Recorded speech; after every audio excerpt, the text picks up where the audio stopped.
Como é que é, maltinha? Todos bem? Olha, hoje tenho aqui o grande Sérgio Silva. Eu conheço o Sérgio há muitos anos já. O Sérgio chegou a jogar contra mim, se não estou em erro.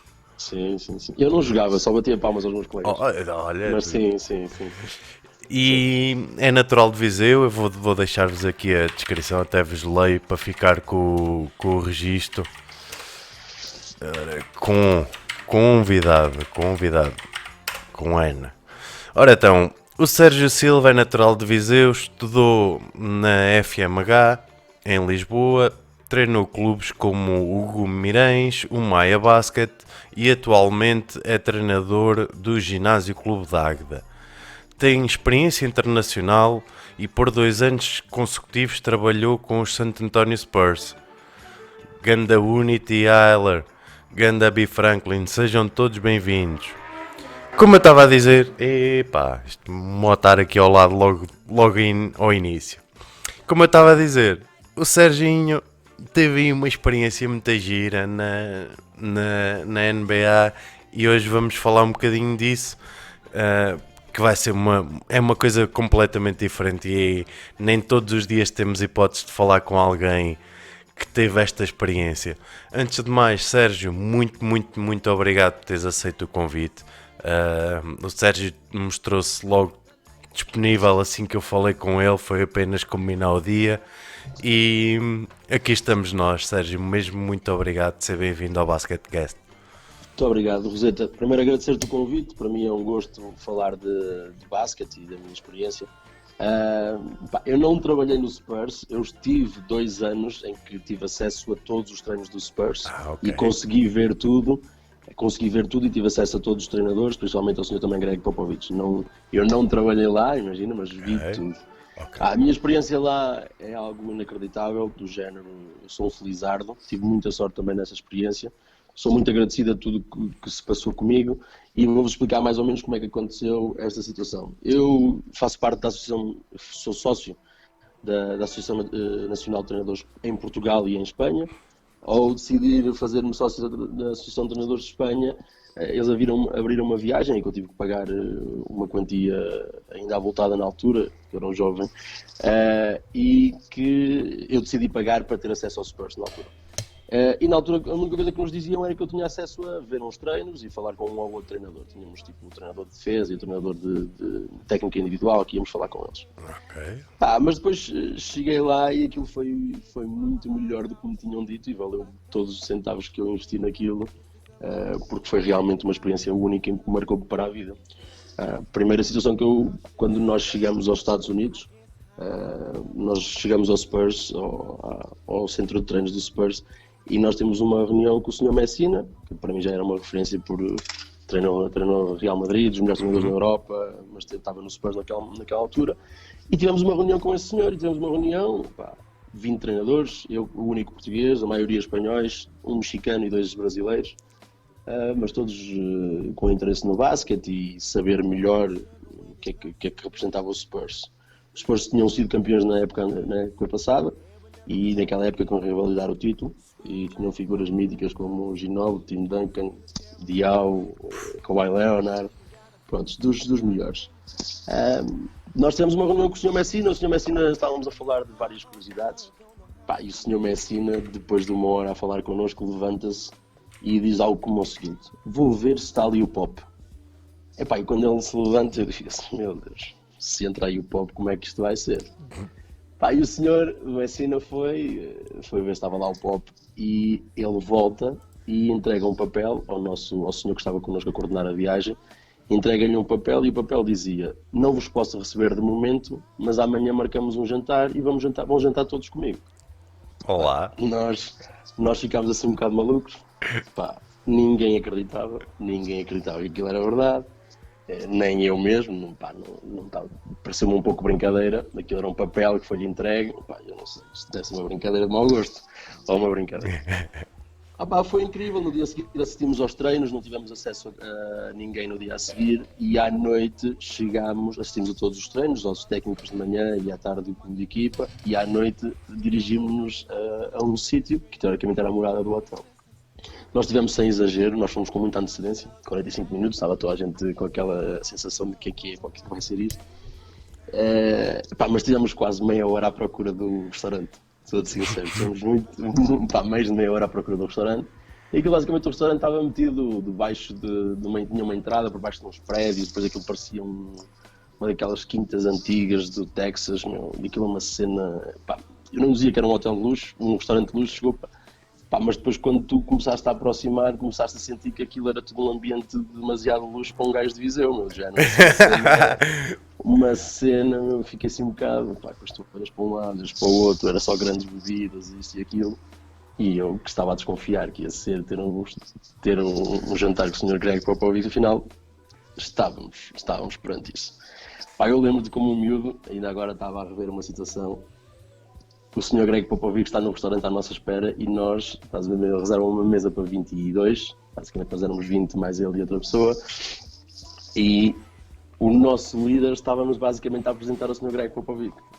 Eu nunca me esqueço que eu cumprimento com a mão direita e estou a filmar com a mão esquerda a pessoa a apresentar-me a mim, ao Sr. Greg Popovich. E eu era... foi uma cena, parecia um miúdo, de feliz que estava. Pois não. Foi muito marcante. Imagina, foi muito agradável. E ele fez questão de nós estarmos à vontade, ele fez questão de dizer, vocês estejam à vontade, peçam o que querem, bebam o que querem. E nós tivemos uma coisa que é, o Sr. Greg Popovich serviu-nos vinho, meu. É uma coisa inacreditável. Ele fez questão de nos servir vinho. Ok. E ainda por cima ele fez questão de trazer vinho da garrafeira pessoal dele. Ele é um colecionador de vinho, ele é um assumido colecionador de vinho. Parece-me que é uma pessoa que gosta bastante de vinho. E serviu-nos vinho da garrafeira dele. Foi um jantar incrível, ele falou várias vezes, colocou-nos à vontade. Só nos pediu para não falarmos de basquete naquela altura. Não falámos de basquete propriamente dito. Podíamos falar de tudo. Ele pediu-nos a cada um de nós, para nos apresentarmos e dizer-nos o que é que fazíamos e de onde éramos e toda essa situação. E nós tivemos que fazer a apresentação, tudo aquilo, e pronto, foi algo que nos marcou imenso. E depois tudo, a partir daí, tudo começou. No dia a seguir tivemos uma reunião com ele, e ele disse, amanhã sim falamos de basquete, e foi verdade, tivemos 2 horas a falar de basquete. Nesse dia ele tinha jogo à noite, Okay. E teoricamente a hora que ele teria para tirar a cesta de 3 horas ou de 4 horas que ele tinha direito de tirar a cesta, ele abdicou da cesta dele para estar connosco a falar.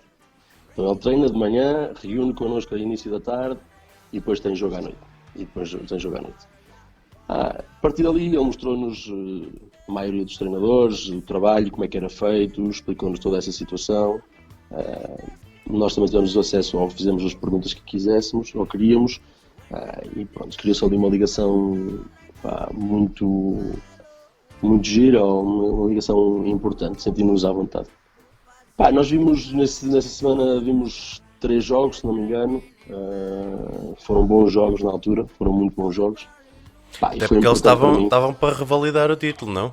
Sim, na luta da revalidação. Isso foi em que altura da época? Eu fui em março. Perto dos ok. playoffs. Estávamos ali quase a chegar aos playoffs. Sim, senhor. Sim. Para mim foi muito importante, primeiro, a diferença de treino, especialmente na técnica, ou no treino técnico ou na adaptação dos treinadores aos jogadores, a diferença entre estar a ver um treino com o Kawhi Leonard e o Boris Diaw, por exemplo. O Kawhi Leonard, podes imaginar, é um robô, meu. Acho que podia estar uma banda filarmónica a tocar que ele não se desfoca do treino. É uma coisa inacreditável ver aquele homem a treinar, e o foco que ele tem, e a intensidade e a vontade, parece que só aquilo está a acontecer no mundo. É incrível.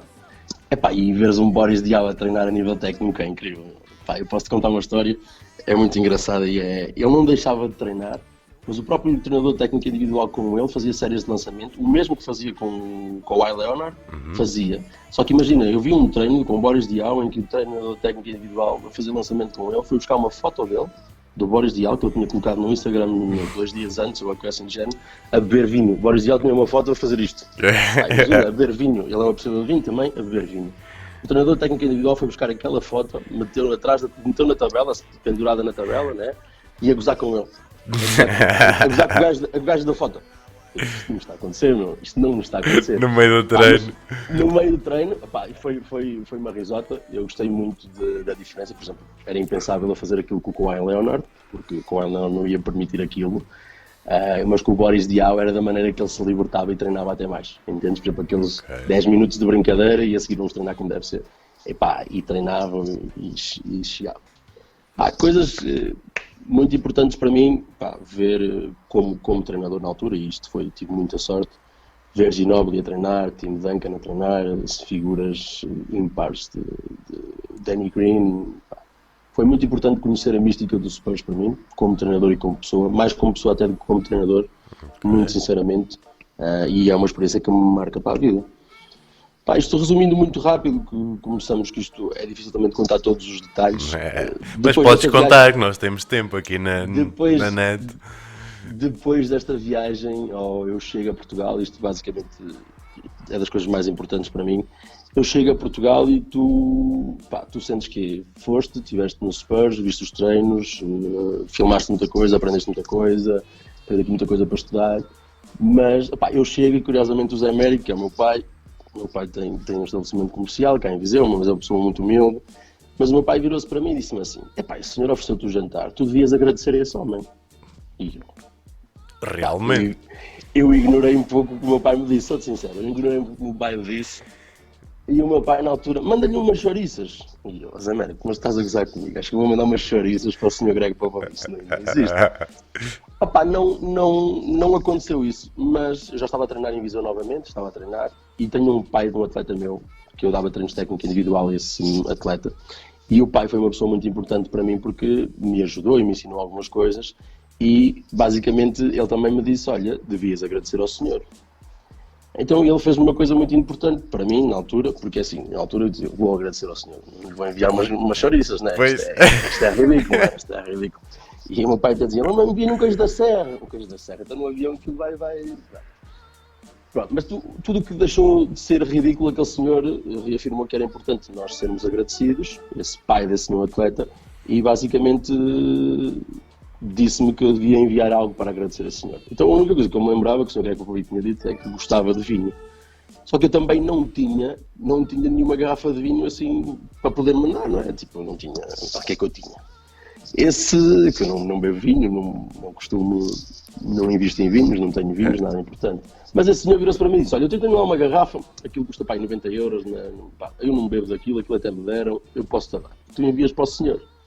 Eu cheguei ao meu pai e disse: pai, olha, e se enviar uma garrafa de vinho? E o meu pai: olha, eu dou-te ali um dão, tenho ali um dão de vale 20 euros, mas pronto, em vez de enviares uma ali, mandas duas, exato. Eu nunca me esqueço, chego aos Correios, em Viseu, e enviar aquelas duas garrafas custavam-me 53 euros. Eu fiquei maluco. 53 euros, olhei para o meu pai, não foi o meu pai comigo, 53 euros, pá, e 53 euros. E o meu pai virou-se para mim: se o senhor foi importante para ti, e se ele fez o que te fez, acho que devias enviar. E eu, pronto, lá paguei os 53 euros e enviei. Mas eu sempre enviei aquilo com aquela sensação: vai ser o porteiro a beber aquilo. Ou nunca lá vai chegar, não é? Vai ser o porteiro a deitar aquilo ao lixo, ou vai ser o porteiro a beber aquilo, ou vai ser... não sei, sinceramente nunca acreditei. Fiz aquilo, seguido também por algumas pessoas que me aconselharam, e decidi enviar. Ao enviar, passado umas 2 semanas, sem exagero, eu estava agora a reler aqui o e-mail, recebo um e-mail que eu não estava a acreditar, assinado pelo Sr. Greg Popovich, e dizia algo do género: a agradecer o vinho, e ele descreve isto, é por isso que eu acho que foi mesmo ele que respondeu àquela mensagem. O que ele me dizia é: obrigado Sérgio, chamei os amigos e saboreámos uma boa carne com o teu vinho. E adorámos, e todos adorámos. É mesmo aquela imagem que eu via do Sr. Greg, de chamar os amigos e beber e comer bem. Portanto, e a partir dali troquei alguns e-mails com ele, e o senhor virou-se para mim e disse-me assim: estás à vontade para voltar cá. Olha, quando ele me diz aquilo, estou à vontade, olha que eu estou mesmo à vontade, E foi engraçado porque eu decidi falar com ele e continuámos a falar. E há um dos e-mails que me marca muito, que é a amabilidade do senhor, que eu disse-lhe assim: eu fui ver o meu calendário de jogos E eu, no ano a seguir, outra vez em março, eu não tinha, havia um espaço que eu não tinha muitos jogos, ou que não tinha jogos, e decidi, e se eu marcar por esta altura? E ele responde-me assim, eu nunca me esqueço, ele responde-me assim, Sérgio, isso será uma altura muito próxima dos playoffs, eu poderei não ter muito tempo para estar contigo. Ok. Então, o Sr. Greg Popovich, Ainda teve a preocupação. estava preocupado de não ter tempo para mim, meu. Isto é real, juro pelo meu que isto é real. Jesus. Agora, epá, foi algo que me marcou. Como é que o melhor treinador do mundo está preocupado com um gajo que vem de Viseu, meu? Muito sinceramente. E isto marca muito a pessoa que ele é, muito mesmo, e a preocupação. Mas na altura eram 6 jogos seguidos, 6 jogos muito, muito engraçados, e eu disse, não, vai ser nesta altura. Eu não tenho aqui tantos jogos, ou consigo mudar isto, e vou nesta altura. Então eu fui, e o Sr. Greg Popovich, no último e-mail, diz-me assim, se precisares de alguma coisa em relação ao hotel, diz-me. Ui. Ok. Então eu disse-lhe assim, olha, eu vou nesta e nesta data, e ele manda-me um e-mail, isto já a secretária, não ele, já a secretária, não assinado por ele, e já não ele, a dizer desta data e desta data que estava marcado num hotel em Santo António. Então eu vou-te contar aqui o seguinte. Ele disse-me assim, a marcação no hotel está feita. A marcação no hotel está feita. Pá, e eu tinha o e-mail da marcação no hotel e mas eu estava na dúvida. Eu fui ver, aquele hotel custava 140 euros por noite. Uma coisa. Eu na altura, eu só pensava assim, eu virei para o meu pai e disse assim, pai, este senhor marcou-me para mim um hotel a 140 euros à noite. Mas imagina, 10 dias são 1400 euros. Pois. Eu não vou ter dinheiro. É que eu não percebi, sinceramente. Ele disse que me arranjava hotel. Pois. Ele não me disse que pagava hotel. Disse que me arranjava hotel. Exatamente. São coisas diferentes. E eu, mas eu cheguei a uma altura, cheguei ao pé do meu pai e o meu pai disse, olha, tu vai, alguma coisa desenrascamos. Se tu não tiveres dinheiro, depois eu empresto dinheiro a qualquer assim de jeito. E o meu pai na altura, deixou-me mais descansado em relação a isso. Eu juro-te, eu nunca descansei até chegar ao hotel. Mas, para a preparação, basicamente, como eu nunca falei muito bem inglês, nunca foi o meu forte. Eu decidi levar um colega meu, também para dar a oportunidade a outra pessoa de conhecer o ambiente NBA, e é uma pessoa que eu sabia que era importante também para ele. Falei com um colega meu, que era de Vila do Conde, o Tiago Fonseca, que era um jornalista na altura que trabalhava para o jogo, e achei que era importante para ele, e pedi ao Sr. Greg Popovich se podia levar outra pessoa. Na altura também pensei, vamos imaginar, olha, ajuda-me aqui no inglês, se tiver que dividir o hotel fica a meio-meio. Sim, é menos mal. E chegamos os dois ao hotel, e eu chego à senhora e digo-lhe, olha, o meu nome é Sérgio e tenho uma reserva, não sei o quê. E eu estava tão nervoso, e eu virei para a senhora, olha, mas digam-me uma coisa, isso já está pago ou não está pago? E a senhora virou-se para mim e disse assim, é tudo na conta de Spurs, não se preocupe. Ui. E eu fiquei, eu disse, isto não me pode estar a acontecer. Isto não me pode estar a acontecer. Tudo à grande. Não me pode estar a acontecer. Não foi, imagina, o hotel era incrível, não foi tudo, tínhamos acesso a um pequeno almoço, mas, é inacreditável. O que é que eu vim a perceber? Que aquele hotel era o hotel, aqui imagina, nos grandes clubes na Europa, e no futebol e no mesmo no basquete, eles têm parcerias com hotéis, e aqueles são hotéis basicamente que ficam as famílias dos jogadores quando vêm ver jogos deles. Ok. Entendes? Então, eu e o meu colega tínhamos reservado um carro e nem precisávamos, porque nós tínhamos acesso a um carro para nos levar para os treinos no horário de treino dado pelo hotel. Mas nós nem sabíamos. Não tinha noção. Nós não, lá eu me ia lembrar que havia tanta coisa à volta das pessoas por irem estar no Spurs. Lá eu me lembrava. Nesse segundo ano eu vou. O Sr. Greg Popovich estava com um problema muito grave porque a esposa estava doente. A esposa faleceu este ano, faleceu no ano passado, mas já na altura ela teve um problema de saúde muito grave e ele não foi a jogo com a equipa. Sim, eu lembro-me disso. Então no primeiro dia em que eu estou, ele manda-me um e-mail a dizer que ele não iria estar. O Sr. Greg Popovich manda-me um e-mail a dizer que ele não iria estar. E diz-me, espero que os meus colegas te recebam bem. E eu disse, isto não me está a acontecer, sinceramente. No dia que eu chego, chego eu e o meu colega e curiosamente deixam-nos entrar. eu tinha acesso, o meu colega também. Eu estava com medo que o meu colega não tivesse acesso porque eu falei com a secretária a pedir para o meu colega ter acesso, mas deram-nos acesso aos dois. Tínhamos papel muito interessante a dizer visita Sérgio Silva e o meu colega. Pá, incrível, pá. Posso dizer que pá, na altura parecia um puto de 10 anos com um brinquedo novo. Pois não. Acho que foi daquelas fotos que meti logo no Facebook, todo Era isso que eu estava agora aqui à procura, que eu vi aí umas fotozinhas com... Eu não sei se essa metia, mas a dizer pá, Sérgio Silva e tinha o Kawhi a lançar umas bolas. Eu tenho aqui, mas não, pá, é algo que se calhar não partilhei, ou pensei em partilhar, não partilhei, não tenho a certeza. Pá, mas a coisa mais marcante desta segunda vez, ou também uma das coisas muito marcantes, é que o Sr. Greg não aparece no primeiro dia e aparece-me o Sr. Messina. Ok. O Sr. Messina veio-me perguntar como é que eu estava. E ele sabia o meu nome. Isso. Como é que este homem sabe o meu nome? Como é que este homem sabe o meu nome? Opa, depois dele me perguntar o meu nome, dele me dizer o meu nome... Tens aí? Tenho Cuginóbile. Sim, esta tiraste. No meu face deve estar aí algumas marcas. Sim. O Pau Gasol também. Acho que sim. A do Pau Gasol está muito boa, pá. Ela é enorme. Parece um anão. Ela é enorme. E também tens uma com o Sr. Greg Popovich. Exatamente, ora, é esta que encontrei agora mesmo. E acho que deve estar aí a do treino no Spurs, eu com o meu nome, um papelzinho com o meu nome e tudo. Mas pronto, estava-te a contar, eu tenho o treinador, o Messina, a vir ter comigo e sabia o meu nome e o do meu colega. Passado a seguir vem outro senhor treinador e sabia o meu nome e o do meu colega. Isto não me está a acontecer, como é que é possível? Como é que é possível?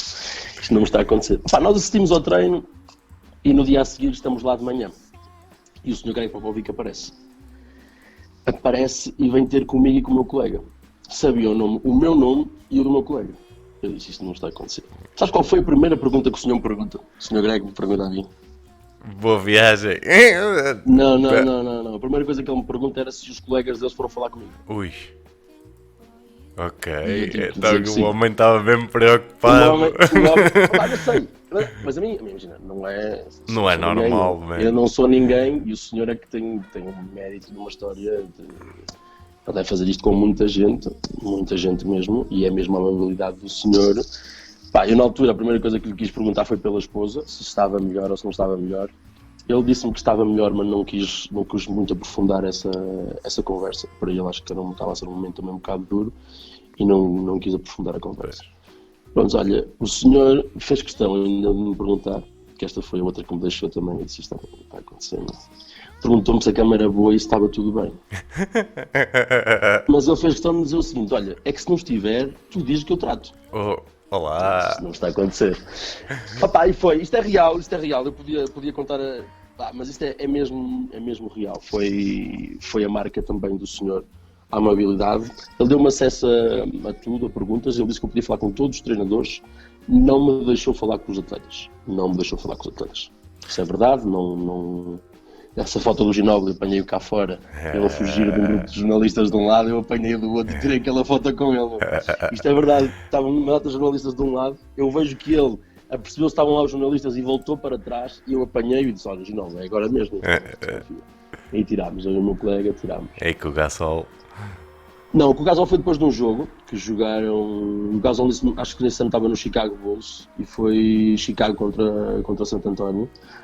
E no final, esse foi no primeiro ano, não foi no segundo, porque como eu ia com a Associação de Treinadores Espanhol, eu tinha acesso aos jogadores espanhóis. Os espanhóis e o Gasol vai tirar uma fotografia connosco.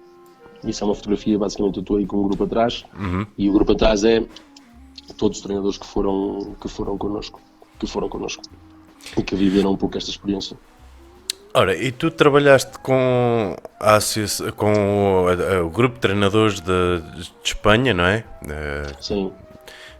Ou seja, tens muito acesso também ao basquetebol espanhol, és treinador de basquetebol em Portugal há muito tempo. Qual foi a maior diferença que tu notaste em termos de treino desta experiência nos Spurs para o basquete espanhol e basquete português?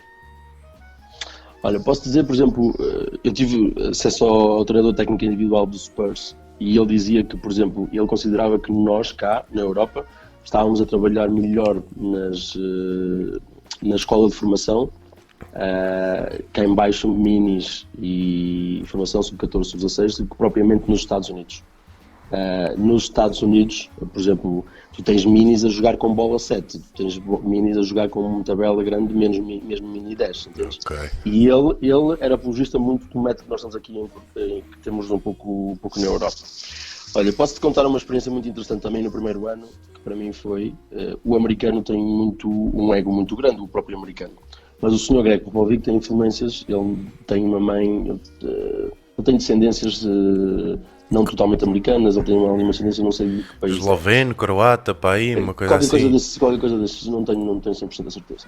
Mas na altura foi marcante para mim, porque imagina, nós não quando fomos na viagem não fomos só ao Spurs, eu fui ver um jogo do College de Texas e fui ver um jogo de uma equipa de sub-14. Então repara nesta diferença. Eu fui ver um treino do Spurs de manhã, em que estás numa reunião com o Sr. Greg Popovich e a pessoa mais simples do mundo, a pessoa mais humilde do mundo, nunca te disse quantos títulos ganhou, nunca te disse o que ganhava, nada, nunca te falou nada. Tu chegas a um treinador de sub-14, na altura, numa escola ali nos arredores, e o senhor, a primeira coisa que nos diz é o seguinte, disse-nos o nome a todos, e depois diz-nos o seguinte, a minha equipa em 40 jogos ganhou 36. Ok, logo assim, a puxar os galões, é? E eu disse assim para mim, então é uma coisa, nós tivemos uma reunião com um senhor que foi não sei quantas vezes campeão na NBA, treina os melhores jogadores do mundo, nunca me disse quantos títulos ganhou, e este senhor está-me a dizer isto não pode ser verdade, há aqui uma diferença muito grande. Agora, acho que ali, a parte americana, há muitos e bons atletas, os corpos são diferentes, o atleticismo dos atletas lá trabalha-se muito mais cedo do que aqui, eles também praticam muitos desportos.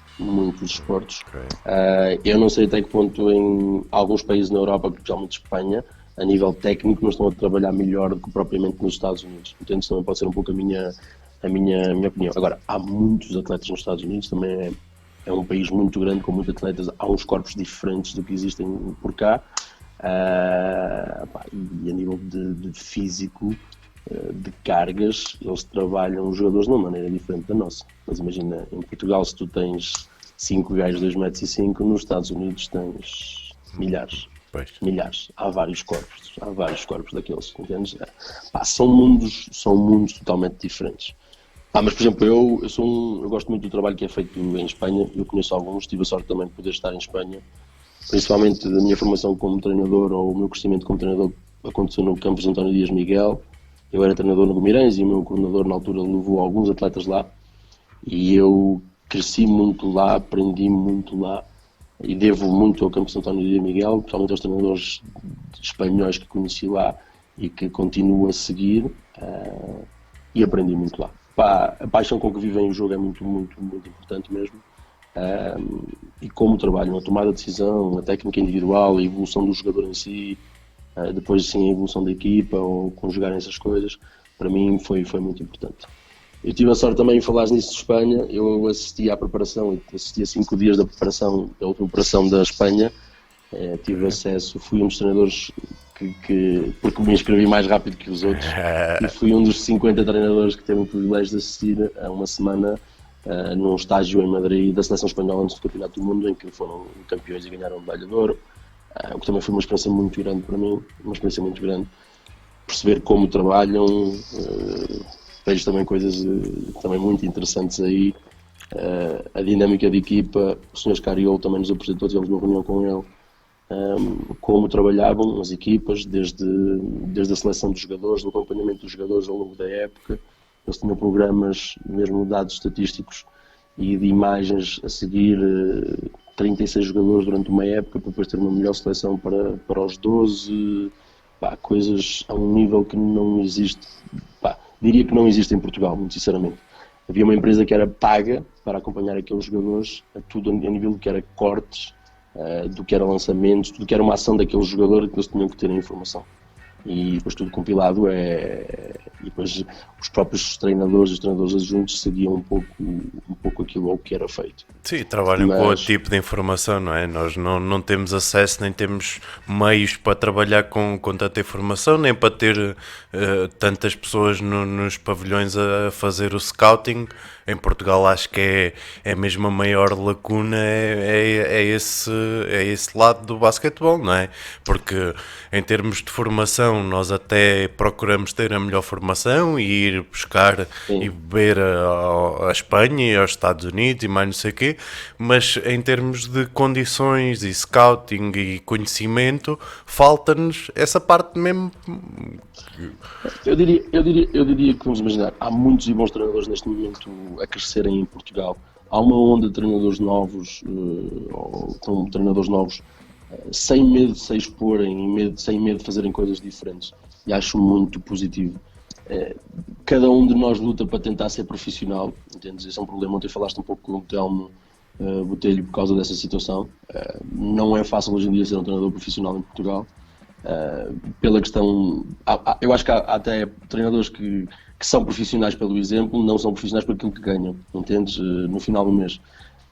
E depois os contextos de vida, às vezes, quando casas, tens filho e tens que manter uma família, pode não ser fácil esta paixão que tu tens pelo basquete, entendes?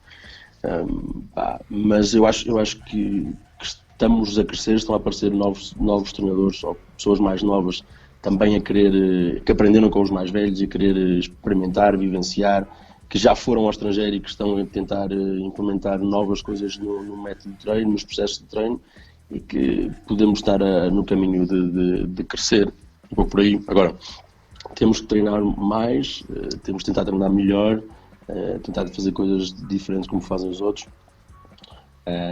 E pronto, e continuamos a tentar acreditar, porque, por exemplo, o treinador português no futebol é muito reconhecido a nível do estrangeiro. Não sei porque é que não poderíamos também ser no basquete, por exemplo. Agora temos é que mudar o basquete que temos à nossa frente, que nós temos ou que vivemos neste momento, e estamos a trabalhar para isso. E acho que estão a acontecer coisas positivas. É uma pena isto que está a acontecer, porque acho que pode nos causar outros problemas agora que não estávamos a contar. Mas acho que temos uma geração dinâmica e nova que vai saber dar a volta a isto e continuar a trabalhar para melhorarmos as nossas condições. Acho que temos Achas, pessoas com ilusão disso. achas que é essencial ver a profissionalização da profissão de basquetebol, não é? Ou seja, das entidades que estão ligadas ao basquetebol, porque nós todos somos profissionais quando nos empenhamos e trabalhamos, mas a Sim, parte de profissão em si, porque isto o profissionalismo é uma claro. coisa, o ser uma profissão bem paga e remunerada e que dê para viver disso é outra. Achas que é Sim. essencial para que o basquetebol dê um salto? Sim, não tenho dúvidas em relação a isso. Sim, tanto a nível de todas as estruturas, como do jogador, do treinador, dos dirigentes, e o próprio clube ter isso bem estruturado não é fácil, não é muito fácil. Sei lá, alguns métodos, sei não, mas imagina, acho que nós temos que dar a conhecer melhor os nossos patrocinadores e tentar valorizar um pouco mais os nossos patrocinadores, quem nos dá dinheiro, e ser rentável para ele nos dar dinheiro a nós, entendes? E também valorizar o nosso produto. Mas nem sempre é fácil em alguns contextos fazer crescer isso. Por Mas exemplo, acho que também, tu sabes que em Portugal há sempre uma tendência grande em ver os clubes como associações desportivas e não como empresas. Não é? sim, E aí é que vai fazer a grande diferença. A partir do momento em que tu consegues começar a ver um clube como uma empresa, uma estrutura que tem que ter um sim. rendimento, que tem que dar dinheiro, tem que gerir dinheiro e tem que financiar a atividade da empresa. Aí é o salto seguinte, é quando tu vires como uma associação desportiva, que é o convívio com os sócios, que é só Claro. para as crianças terem um espaço para se divertir, vamos continuar nesta bola de neve, não é? Sim, sim, sim. Acho que passa um pouco por aí. Vemos tudo como uma empresa. Por exemplo, eu para fazer só basquete, e eu não faço só basquete, mas faço muita coisa no basquete, mas tenho que dar treinos técnicos, tenho que fazer outras coisas à volta do basquete. Algumas nem sempre gosto, outras que gosto e tenho que tentar melhorar e dar o melhor de mim para conseguir fazer um bolo, para conseguir estar só no basquete, ou quase só no basquete, percebes? Porque não é fácil tu treinares e ganhar 100 euros no final do mês, ou ganhar 150 no final do mês. Agora, também acho que tem que haver alguma... Quem ganha só isso, dos 100 euros e 150 euros, pá, tem que mostrar que também que merece mais, e as coisas também se fazem... Vamos crescendo e ao longo do tempo vamos tentando melhorar. Por exemplo, eu comecei, e eu não sou exemplo para ninguém, mas eu treinei um ano de borla e treinei de borla, e acho que faz parte também para aprenderes, para veres, para estares, para sentires o gosto, tudo isso. Pá, neste momento não faço só basquete porque pronto, os meus pais também precisam de ajuda e gosto de ajudar nos meus pais, no negócio dos meus pais, e consigo estar no basquete a tempo inteiro e em part-time com os meus pais. E o teu pai merece, né? O teu pai foi a razão para voltares aos Spurs. Sim, mas eu também tenho uma ligação familiar, por isso também ainda não arrisquei sair totalmente de Viseu. Tive uma experiência no Maia Basket, em que estive na Maia, agora estou no ginásio com o Bagda, mas eu continuo a viver em Viseu, também por essa ligação. Eu sou muito agradecido a tudo o que os meus pais fizeram por mim, e para já não pretendo abdicar de continuar com esse elo familiar. Gosto muito de basquete, mas... Claro. Como é que está a ser a tua experiência no Águeda? Há quanto tempo é que estás lá? Eu gosto muito de estar em Águeda. A experiência está a ser incrível. Este era o meu terceiro ano no Ginásio Clube de Águeda. O GIC é um clube com pessoas muito, muito boas pessoas para se trabalhar. Eu fui chamado para treinar uma equipa de séniores femininas, e comecei com uma equipa também de sub-16 masculinos. Pediram para estar ali naquelas duas equipas. O processo na equipa de séniores correu muito bem logo no primeiro ano, demasiado bem até para ser verdade. Mas houve ali vários fatores que coincidiram, e que houve um fator também não digo se for a sorte, não sei, chamem-lhe o que quiserem, mas as coisas correram muito bem para uma equipa que foi criada de início. As miúdas são impecáveis, o espírito de equipa foi muito interessante. Tivemos a sorte de também ter uma capitã de equipa mais velha e mais experiente, que conseguiu unir as miúdas, e ela era a líder pelo exemplo, porque quando tu tens uma atleta com 37 anos e que vai ao chão em todas as bolas, nenhuma menina de 18 anos ousa não ir ao chão, não é? Pois. É um pouco essa situação. Primeiro ano fomos à segunda fase, lutámos para subir, não conseguimos, porque já ir à segunda fase foi um passo muito importante e foi muito interessante, mas depois não conseguimos. Foi uma época incrível. As minhas séniores, ou essas séniores, as meninas, para mim, são muito importantes para a nossa formação, porque são um exemplo, entendes? O segundo ano acabou, perdemos algumas jogadoras do primeiro, algumas jogadoras, essa mais velha foi mãe, tivemos alguns problemas na mesma equipa, fomos buscar miúdas fora, e foi buscar meninas a fazer novamente a equipa, não foi assim tão fácil novamente. No final da época até acabámos a época bem, e ganhámos uma taça que era a taça de quem não ia para subir, aqueles que ficaram, e disputámos essa taça, acabámos por ganhar na final. As miúdas estiveram muito bem. E neste ano estávamos num ano incrível, muito sinceramente. As atletas estavam... As questões aqui o trabalho deste ano basicamente foi a conjugação dos últimos 2 anos, o trabalho dos outros anos com este. Cada vez mais as nossas atletas, tivemos a sorte também de encaixar uma atleta em vários contextos, uma atleta brasileira alta, que foi um exemplo também, ou é um exemplo, que é uma atleta teoricamente era profissional quando veio para cá, depois deixou de ser, agora está a trabalhar em Águeda de outra maneira. Mas foi importante para nós também encaixar essa atleta, que dá-se muito bem com a formação, é um exemplo para as nossas atletas, tem uma muito boa interação com os minis, e tem sido muito importante também para fazer crescer a ilusão nas nossas atletas, a ilusão nos nossos atletas mais novos, que é algo também que falta em algumas zonas, é a ilusão. As pessoas normalmente até gostam do basquete, gostam de lá estar, mas não têm uma referência, não têm um tio que jogou, um pai que jogou, e isso tem sido importante. A nossa equipa sénior também está a alimentar um pouco essa ilusão, e termos bons exemplos na equipa sénior para os nossos atletas tem sido importante. Tinhas trabalhado com o feminino? Não. Primeira vez? Foi a primeira Como vez. É que está a ser essa parte? É diferente, não é? Ainda mais com séniores, que já estão na fase dos namorados e dos maridos, não é? Sim, sou-te o mais sincero possível. Eu era daquele, e já há muito tempo que nós não falávamos, eu joguei contra ti e já não falávamos há muito tempo. Eu era daqueles treinadores, se falasses comigo há 10 anos atrás ou há 8 anos atrás, que eu dizia que nunca iria treinar Eu mulheres. lembro-me disso, por isso é que eu estou. Nunca iria treinar mulheres. Nunca iria treinar mulheres. Em Viseu, o desporto feminino nunca se apostou muito no desporto feminino, nunca se viu o desporto feminino como também uma oportunidade no basquete e sempre fui aquela pessoa que ouviu muita gente a menosprezar o basquete feminino e agora basicamente sou um das lutas ou um dos treinadores a lutar pelo basquete feminino, entendes? De corpo e alma. Foi uma experiência, eu venho do Maia na Liga, sou treinador adjunto na Liga, que foi uma muito boa experiência para mim como treinador, tudo o que vivi lá. Eu sou muito agradecido em relação também a isso. As pessoas também que conheci no Maia foram muito importantes para mim, muito importantes para mim. O ano acabou por nós desportivamente não nos correr bem, mas marcou-me imenso como treinador.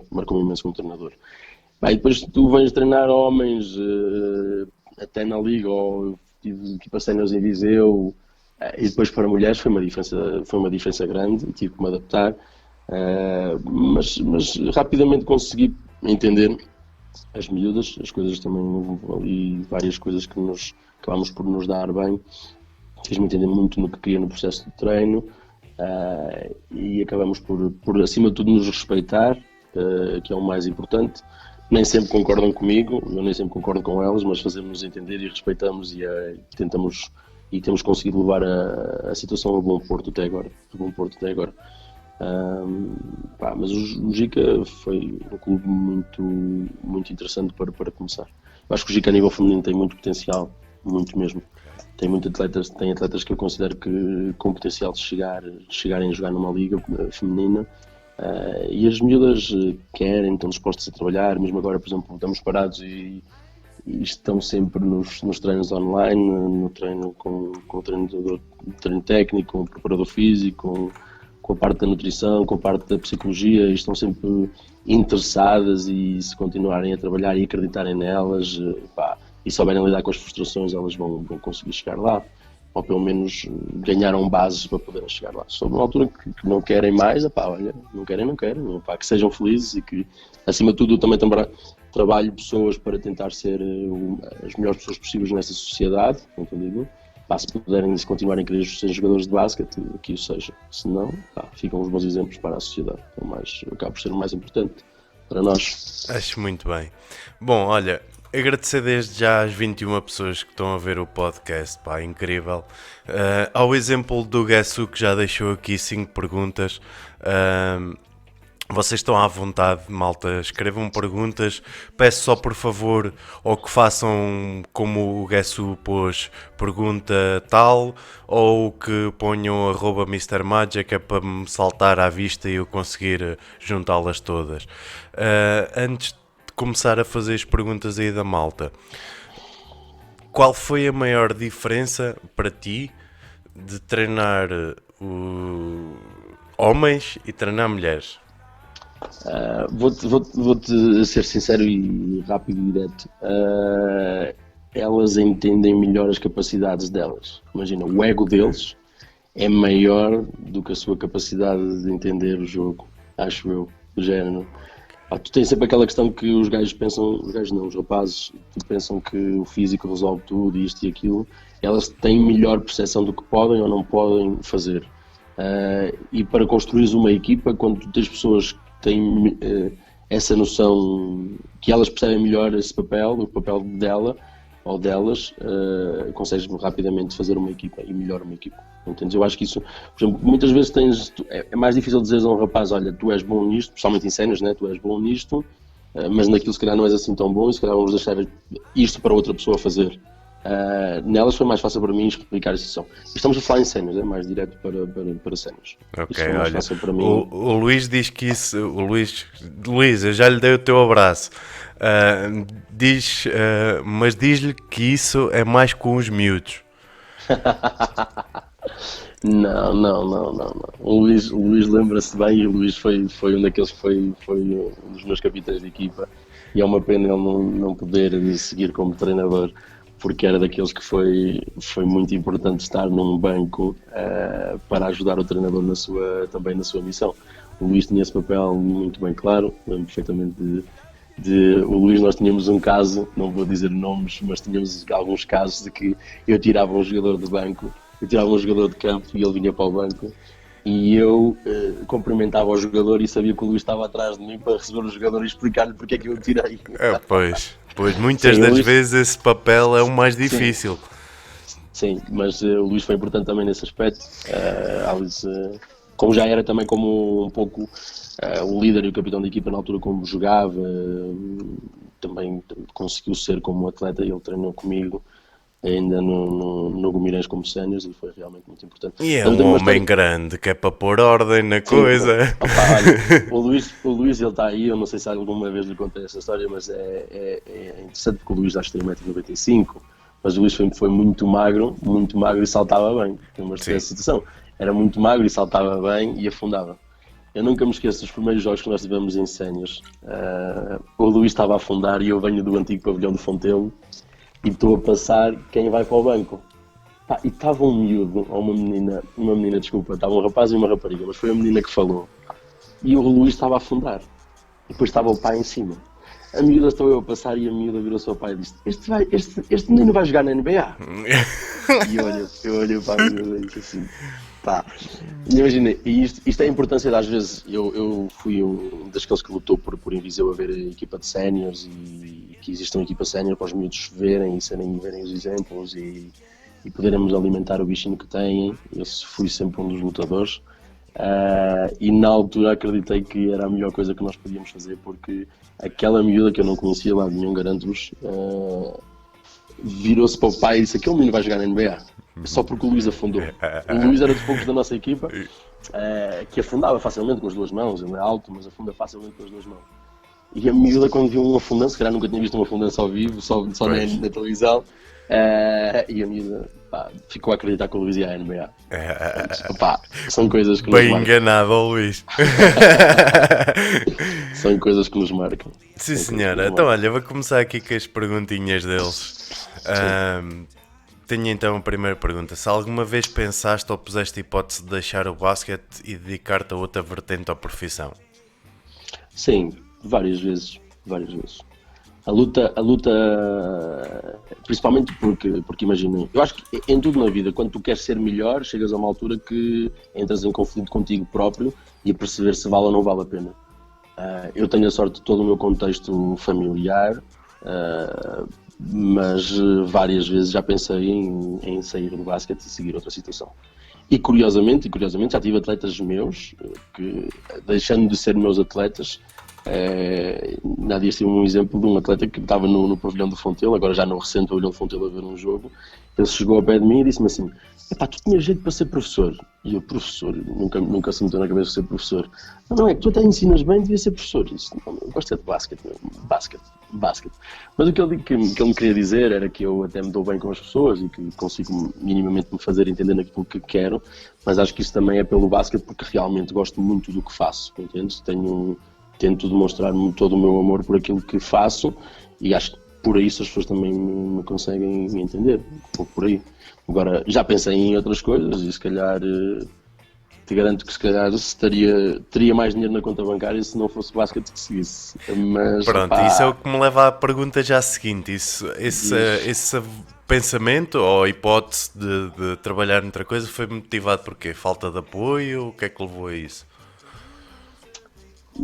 sim, eu também, apesar de ser muito agradecido aos meus pais, o meu pai, eu posso dizer muito sinceramente, eu nunca sonhei chegar à NBA, nunca nem de perto nem de longe, não eu sonho ser feliz e levar um dia e conseguir transmitir as minhas mensagens, mas por exemplo eu tenho perfeita noção de que eu poderia chegar à NBA como treinador e o meu pai preferia que eu seguisse o negócio dele. Ok.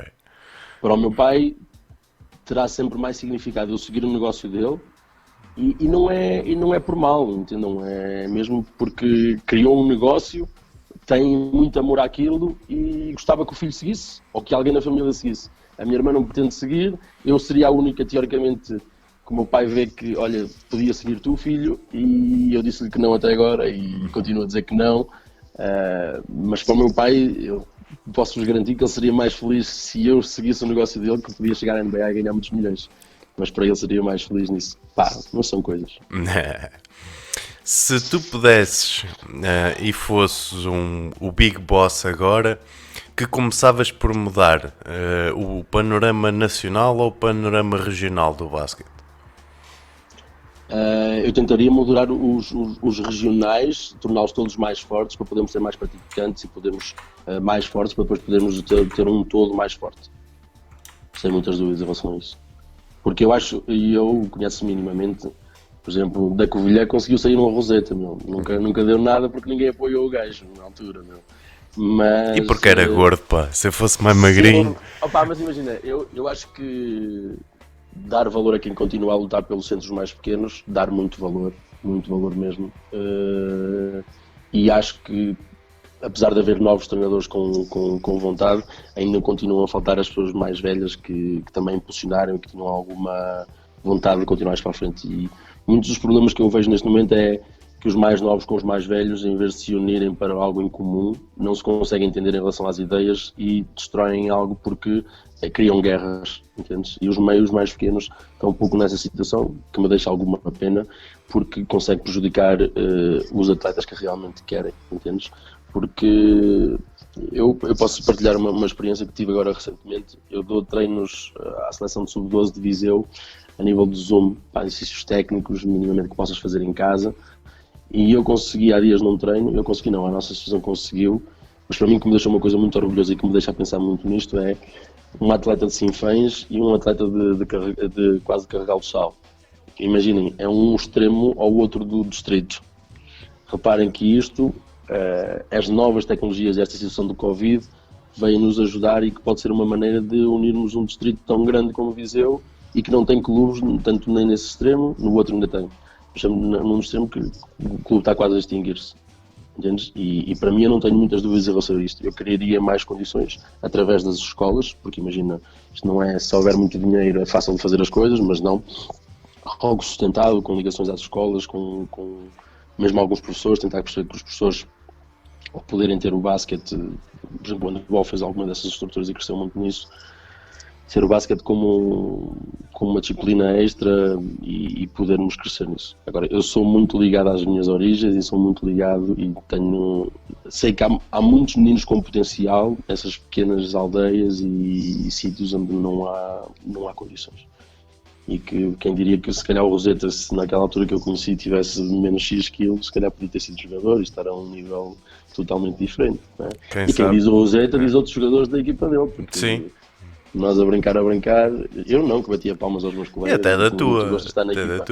Sim, na minha equipa tínhamos jogadores muito interessantes. Tirando o Luís, mas... o Luís já estava traçado o perfil, era para a NBA. Pai e homem de família, de certeza.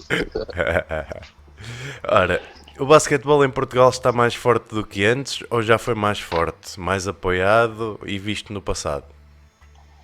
Em relação, eu não tenho uma percepção da liga quando era a liga profissional, não tenho uma percepção, mas acho que nesse momento nós pagava-se muito bem aos americanos, havia dirigentes profissionais, havia treinadores profissionais, e acho que esse foi o melhor ponto do basquetebol em Portugal, muito sinceramente. Agora, eu acho que nós, curiosamente antes disto aparecer, estávamos a conseguir crescer e estavam a aparecer e estávamos a ser muito mais dinâmicos. Eu acho que eu já houve uma altura que era um bocado revolucionário e eu fui um dos grandes críticos do senhor que está na presidência da Federação de Basquetebol. Eu cheguei-lhe mesmo a dizer pessoalmente que depois de ele estar 20 anos ou 17 anos como segundo homem na Federação, que eu não acreditava que era ele que iria mudar o basquete em Portugal. Mas eu disse isso, o homem ficou muito revoltado comigo, mas foi a minha opinião na altura e disse, não tive problema nenhum dizer na cara, disse. Mas eu acho que nós tivemos melhorias, especialmente na divulgação, e tivemos melhorias em alguns eventos que se criaram, e o basquete estava a crescer. E também tem que ser algum mérito dele, de certeza. Isto dos jogos serem transmitidos na FPB e na internet e meteres mais jogos e teres os detalhes da semana e as melhores jogadas, mais atletas estavam a ver, mais situações de entusiasmo se estava a criar. Houve melhor ligações de seleções com alguns momentos com miúdos e acho que estávamos no bom caminho, muito sinceramente, estávamos no bom caminho. Agora vamos ver como é que isto vai acontecer daqui para a frente no resto. Sim. Também tivemos as seleções femininas bem, a nível europeu, campeões, vice-campeões da Europa, pá, foi importante também para o basquete. Para o basquete. Português. É isso. Olha, eu vou saltar aqui uma pergunta. Basicamente, eu acho que já foi respondida, que é: preferes treinar femininos ou masculinos, séniores ou crianças? Epá, não sei, eu não. A essa pergunta então, Mas podes eu não. responder já agora. Eu a essa sou-te sincero. Eu gosto de andar a basquete. Gosto de andar a basquete. Se tiver masculinos, vou ter que me adaptar aos masculinos. Se tiver femininos, vou ter que me adaptar aos femininos. Mas fomos o mais sincero em relação a isto. Eu, neste momento estou com alguns projetos a nível técnico e individual. Eu sou coordenador de um projeto chamado Work Your Game no GICA, em que fascina-me imenso trabalhar com jovens, imenso. E eu gostaria de ter uma experiência acima, numa liga acima, muito sinceramente, até para perceber se estou ou não estou preparado, e acho que trabalho ou trabalhei para isso, ou continuo a trabalhar para isso. Mas sou muito feliz a trabalhar a formação, muito mesmo, muito mesmo. E gosto muito dos meus atletas, muito, e estou quase a convencer-me que sou mais treinador de formação do que treinador de séniores, muito sinceramente, muito sinceramente. Para mim não há, ainda hoje vi a série do Jordan, não há ganhar a todo custo, pá, gosto muito de ganhar, gosto mais de ganhar do que perder, mas pá, há coisas que não sei se vale tudo. Não sei se vale tudo, muito sinceramente. Mas eu estou muito ligado à formação e sou muito feliz a trabalhar com crianças. Muito mesmo. Eu este ano também trabalhava mini idoso e era algo que me deixava muito feliz. Muito feliz mesmo. Muito feliz. Ok. Em termos de treino, o que é que te focas mais? O que é que te dá mais prazer? O que é que te dá mais pica? Eu estou neste momento um bocado obcecado com detalhes técnicos, tanto a nível de ofensivo como defensivo, mas detalhes técnicos, detalhes técnicos. Taticamente, pá, não sou dos melhores treinadores do mundo, de certeza. Não me foco assim tanto na tática. Tenho coisas simples e queremos aquela jogada e aquela situação, mas estou muito focado em trabalhar detalhes técnicos ofensivos e defensivos, muito mesmo. E acho que mesmo na formação é muito, teoricamente é muito fácil conseguires que um miúdo queira fazer algum movimento. Eu tive uma atleta minha que há dias, depois de ver a série do Jordan na semana passada, na segunda-feira, nós temos um treino na terça a nível online e ela mandou uma mensagem, eu não sei se ela estava a ver isto, ela disse-me que se calhar ia ver, mas pode não estar a ver, mas tive uma atleta minha que virou-se para mim e disse-me assim, gostava de trabalhar os detalhes a posto baixo do Michael Jordan. E Ok. eu achei aquilo incrível porque também está entusiasmada, depois trabalhámos alguns detalhes baixos. Agora, não me parece assim tão difícil querer que um miúdo trabalhe detalhes que sejam importantes para ele quando ele vê os melhores jogadores do mundo a fazê-lo. Pode ser mais difícil trabalhar o esforço do Darian Rodman do que um movimento de posto baixo do Jordan, né? Sim, Porque tu olhas para a estatística do Rodman, o Rodman não marcava pontos, ou raramente marcava pontos. mas defendia muito, Mas, pá, defendia muito mas e defendia era muito. um Mas aguerrido louco, não sim, é? e eu acho que esta série, eu aconselhava a todos os treinadores a meterem todas as equipas a ver isto e cada um de nós, e mesmo os jogadores, perceberem que há vários papéis dentro de uma equipa. E E mesmo, se o jogador. não só jogadores e treinadores, como parte de direção, acho que também Sim, vale a sim, pena sim, verem, sim, porque sim. envolve também um bocado o trabalho por trás da cena, como nós lhe costumamos Sim, dizer. sim. Não, mas às vezes é difícil para nós fazermos entender porque os atletas querem ser todos os melhores marcadores, não é? E muitas vezes a estatística é quantos pontos marcaste. O pai chega a casa, é quantos pontos é que tu marcaste? Isso às vezes é muito ingrato quando o miúdo, até por exemplo, fez os 5 lançamentos quando os tinha que ir fazer, na altura certa, um bom gesto técnico, a bola não entrou. Quantos pontos marcaste? Não marquei nenhum, pai. Pois. Epá, e se calhar fez um melhor jogo, fez um jogo incrível, esforçou-se e trabalhou e defendeu e ajudou a equipa e foi importante em tudo o que fez. Mas o que é que lhe perguntaram? Quantos pontos marcaste? O que é que ele respondeu?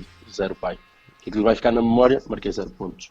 Não que se esforçou e que trabalhou e que ajudou a equipa. E acho que muitas vezes nós também somos um bocado injustos nisso. Entende? E fazer entender, porque o Dennis Rodman chegou, ou era dos melhores defensores da NBA, o melhor ressaltador da NBA, e não é assim tão alto comparativamente com outros jogadores e foi o que foi. E E ganhou, ganhou. achas que é mais difícil passar a mensagem de missão, ou seja, em relação aos jogadores do que lhes é pedido de forma a que não tenham essa sensação de epá, eu não meti pontos, não jogo bem, mas se calhar até fez um grande jogo. Achas que é mais difícil passares essa mensagem de missão a rapazes ou a raparigas, a escalões de formação, a séniores? Eu acho que muito desse. Nós, treinadores, também podemos ter alguma culpa num pouco nessa situação, de transmitir isso como objetivos. Porque pode ser tão importante, ou é tão importante o atleta que consegue ganhar 10 ressaltos e que até é baixo e consegue ganhar aqueles 10 ressaltos, do que aquele atleta que marca os 10 pontos. Porque se ninguém fizer aquele dos ganhar os ressaltos, porque o que marcou os pontos, se tiver que ganhar os ressaltos, se calhar já não vai marcar os pontos. Se tiver que fazer tudo na equipa, não vai ganhar de certeza. E o próprio, a situação do Jordan falava um pouco nessa situação. Agora cabe-nos a nós também dar importância aos outros papéis da equipa. À parte defensiva, à parte do esforço, porque há aqueles que se esforçam e até não conseguem. Há aqueles que se esforçam muito e não conseguiam. Epá, eu vou-te ser muito sincero, eu fui o pior jogador do mundo, tecnicamente era horrível, eu lembro perfeitamente disso. Não eras assim tão Mas para mal. mim, não, mas para mim era muito importante estar com a equipa. Eu fui muito feliz enquanto fui jogador e batia palmas aos meus colegas. Eu tenho perfeita noção que houve uma altura na minha vida que eu dizia, se o meu treinador me metesse, eu disse, não, eu vou estragar, não me meta, não me meta, por favor.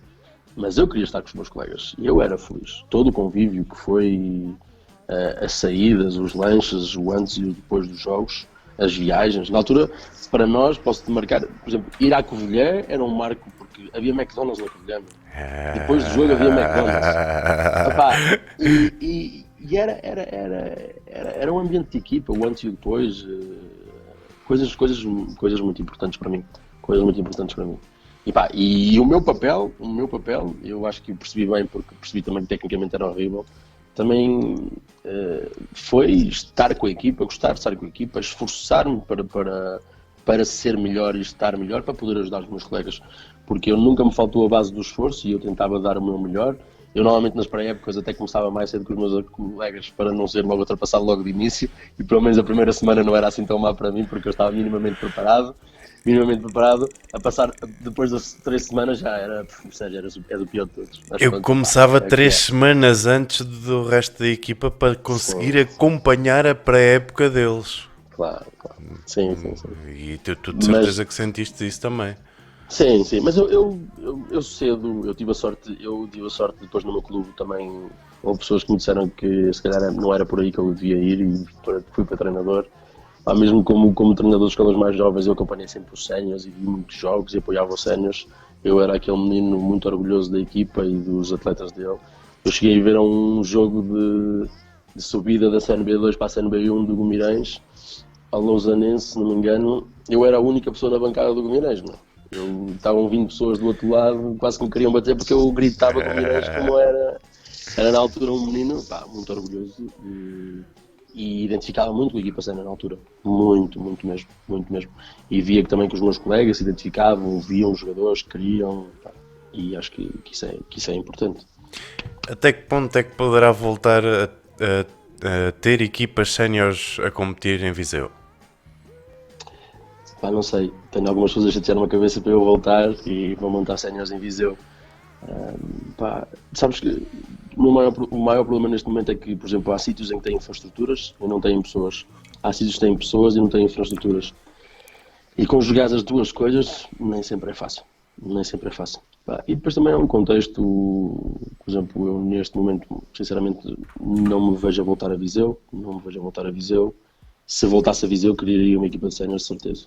Entendes? Porque acho que há um conjunto de pessoas em que poderias ter. Agora, imagina, eu não iria criar um projeto de séniores ou montar um projeto de séniores só por ter um projeto de séniores e dizer que treinar uma equipa de séniores. Não. Olha, já tens um poste.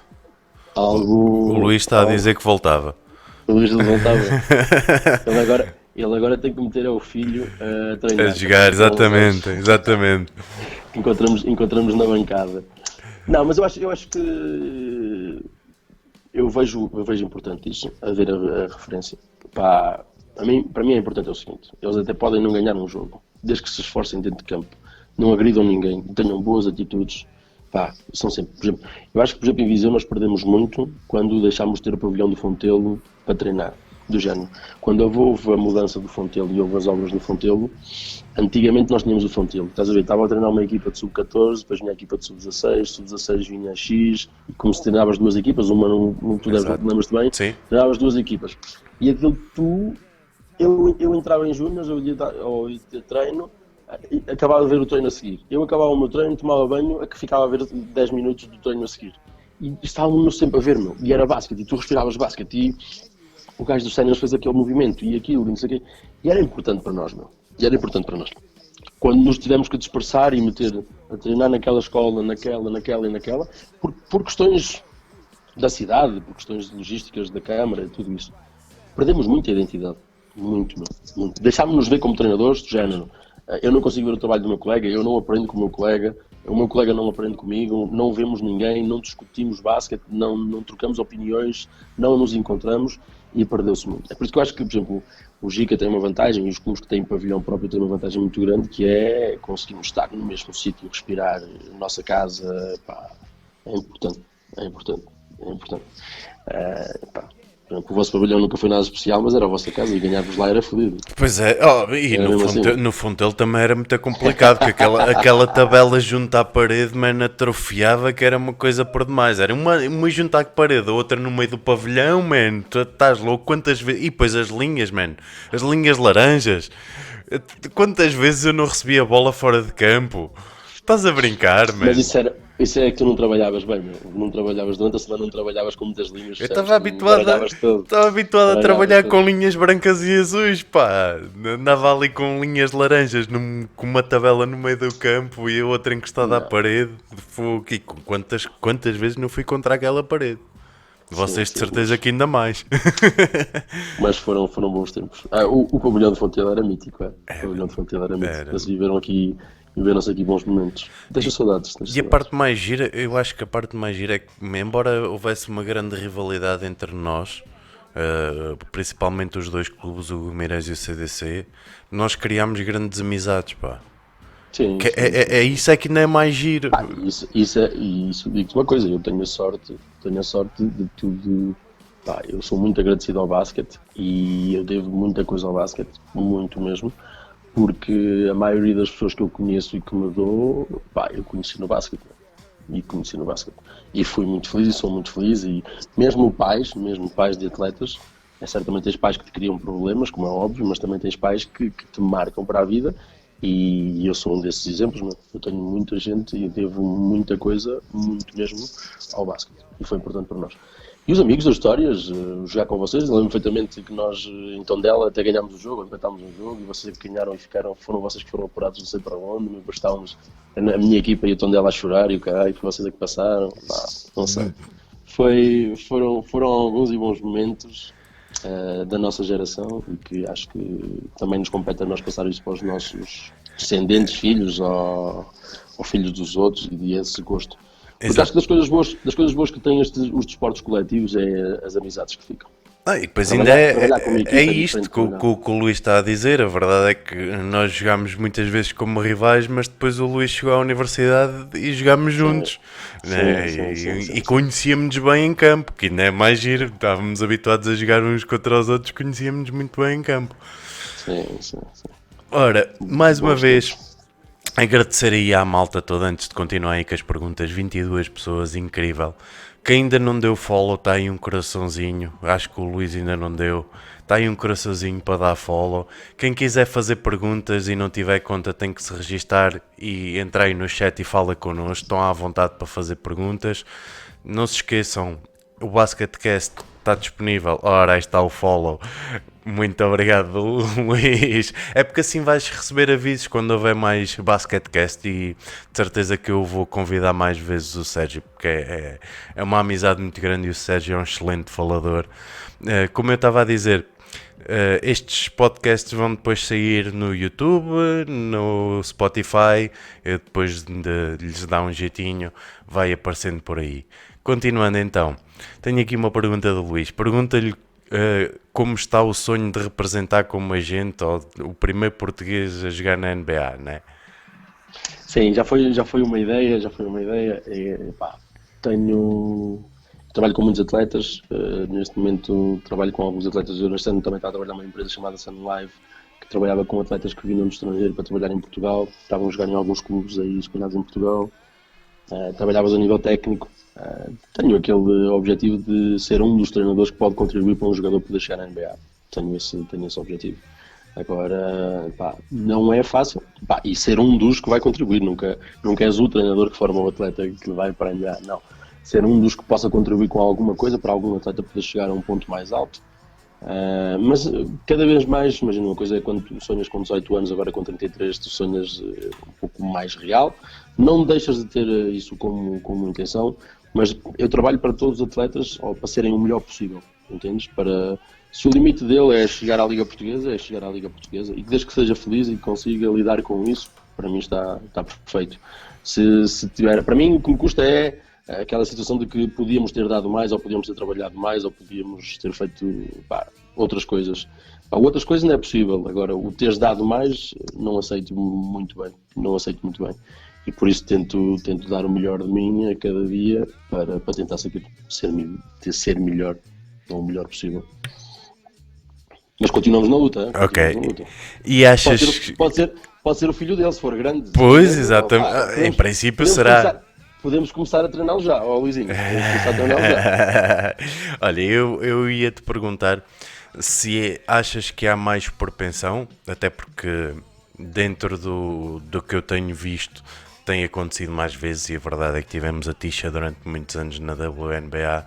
Há mais propensão para lançar atletas femininas para o basquete americano, e como é que se achas que há mais propensão para femininas ou masculinas, e como é que tu, como treinador sénior feminino, vês esta perca, não é, de atletas para um outro tipo de basquetebol?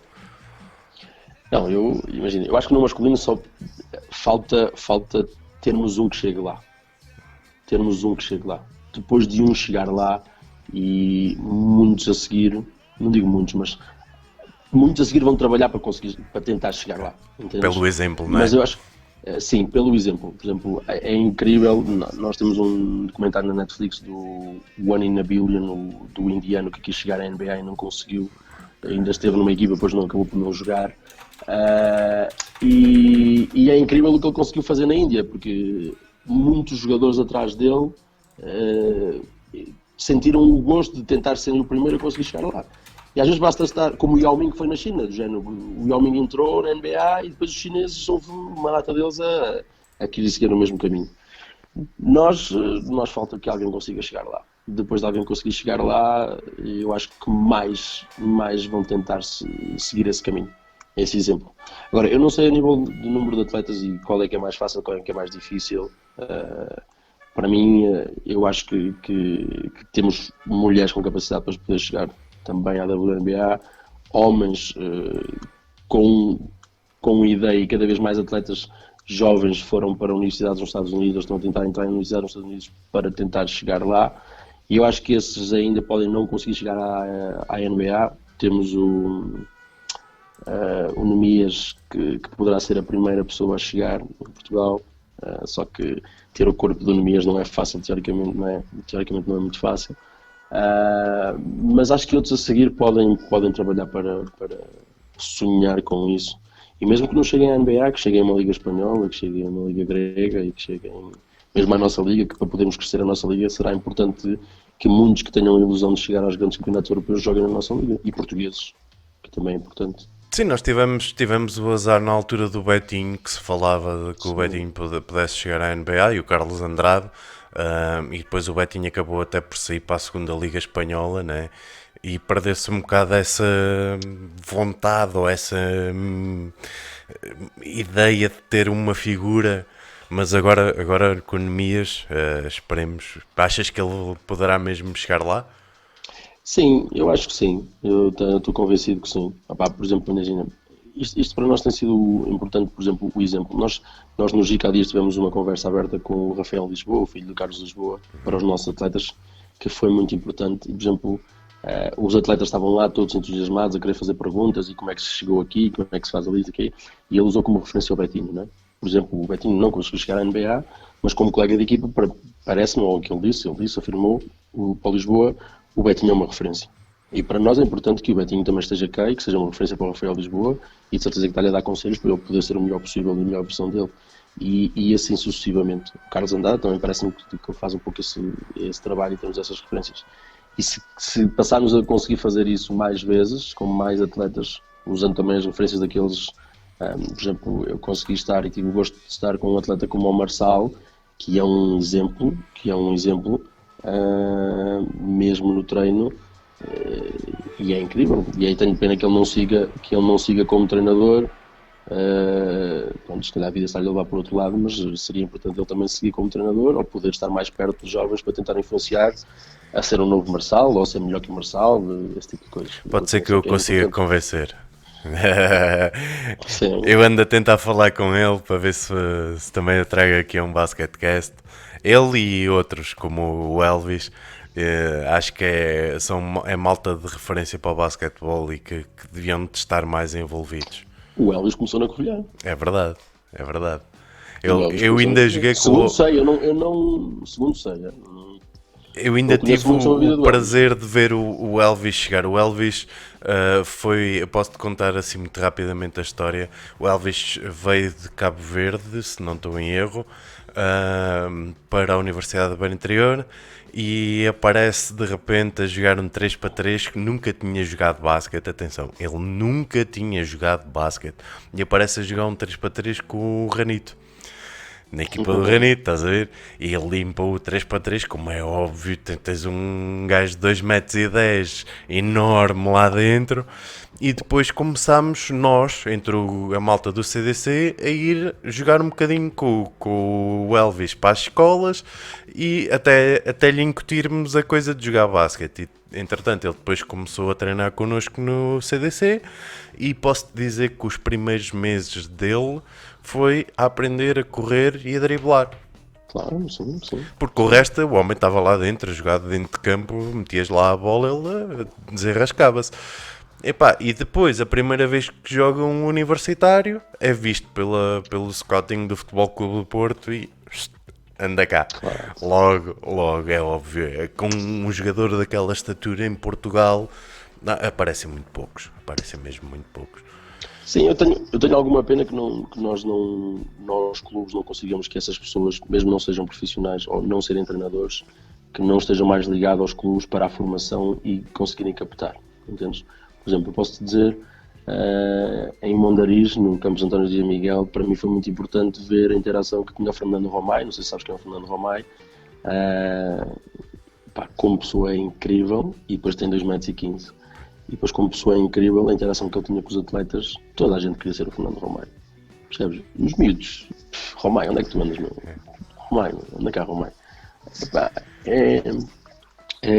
E é uma pena nós não... Acho que nisso nós podemos melhorar e bastante.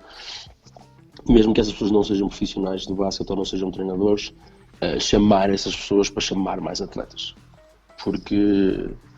houve uma altura que ainda sonhei trazer o Romay a um encontro de minis em Portugal. Imagina o que é teres um Fernando Romay num encontro de minis. Não é por ser o Fernando Romay, sim, também por ser o Fernando Romay. Mas 2,15 m. É mais pela a figura, não é? Para um miúdo, é inacreditável. Era mais um Luís se vai chegar à NBA, percebes? Exato. É aquela miúda a dizer aquilo. E tenho pena, não sei, até pode ser que o Elvis esteja ligado a algum clube. Infelizmente não. Eu falei com ele a semana passada e ele está no ramo imobiliário, completamente desligado do basquete. Sim, mas é uma pena, tal como o Marçal, não é? Sim, mas de perto mesmo do clube onde trabalham, não serem eles, por exemplo, ir com o clube às escolas, disponibilizar 1 ou 2 horas. Se calhar eles também nunca foram abordados para isso, porque se calhar até aceitariam, eu não tenho noção. Agora, por exemplo, a nossa atleta brasileira, e depois assim, há clubes a fazer isso, mas nós tivemos algum problema, por exemplo, no Maia Basket com os atletas americanos, porque não tinham assim tanta empatia, por exemplo, não falavam português, eram acanhados, tímidos, pronto, no mundo deles. Por exemplo, a minha atleta brasileira não, ela mete com conversa com qualquer pessoa e isso é bom, meu, ela chama os atletas, olha, quero te ver no treino, quero isto. E se nós conseguíssemos mais pessoas assim, e esses exemplos, porque ainda há muita criança que se lembra do Marçal a jogar, né? E da influência que ele teve no jogo, e Pois isso.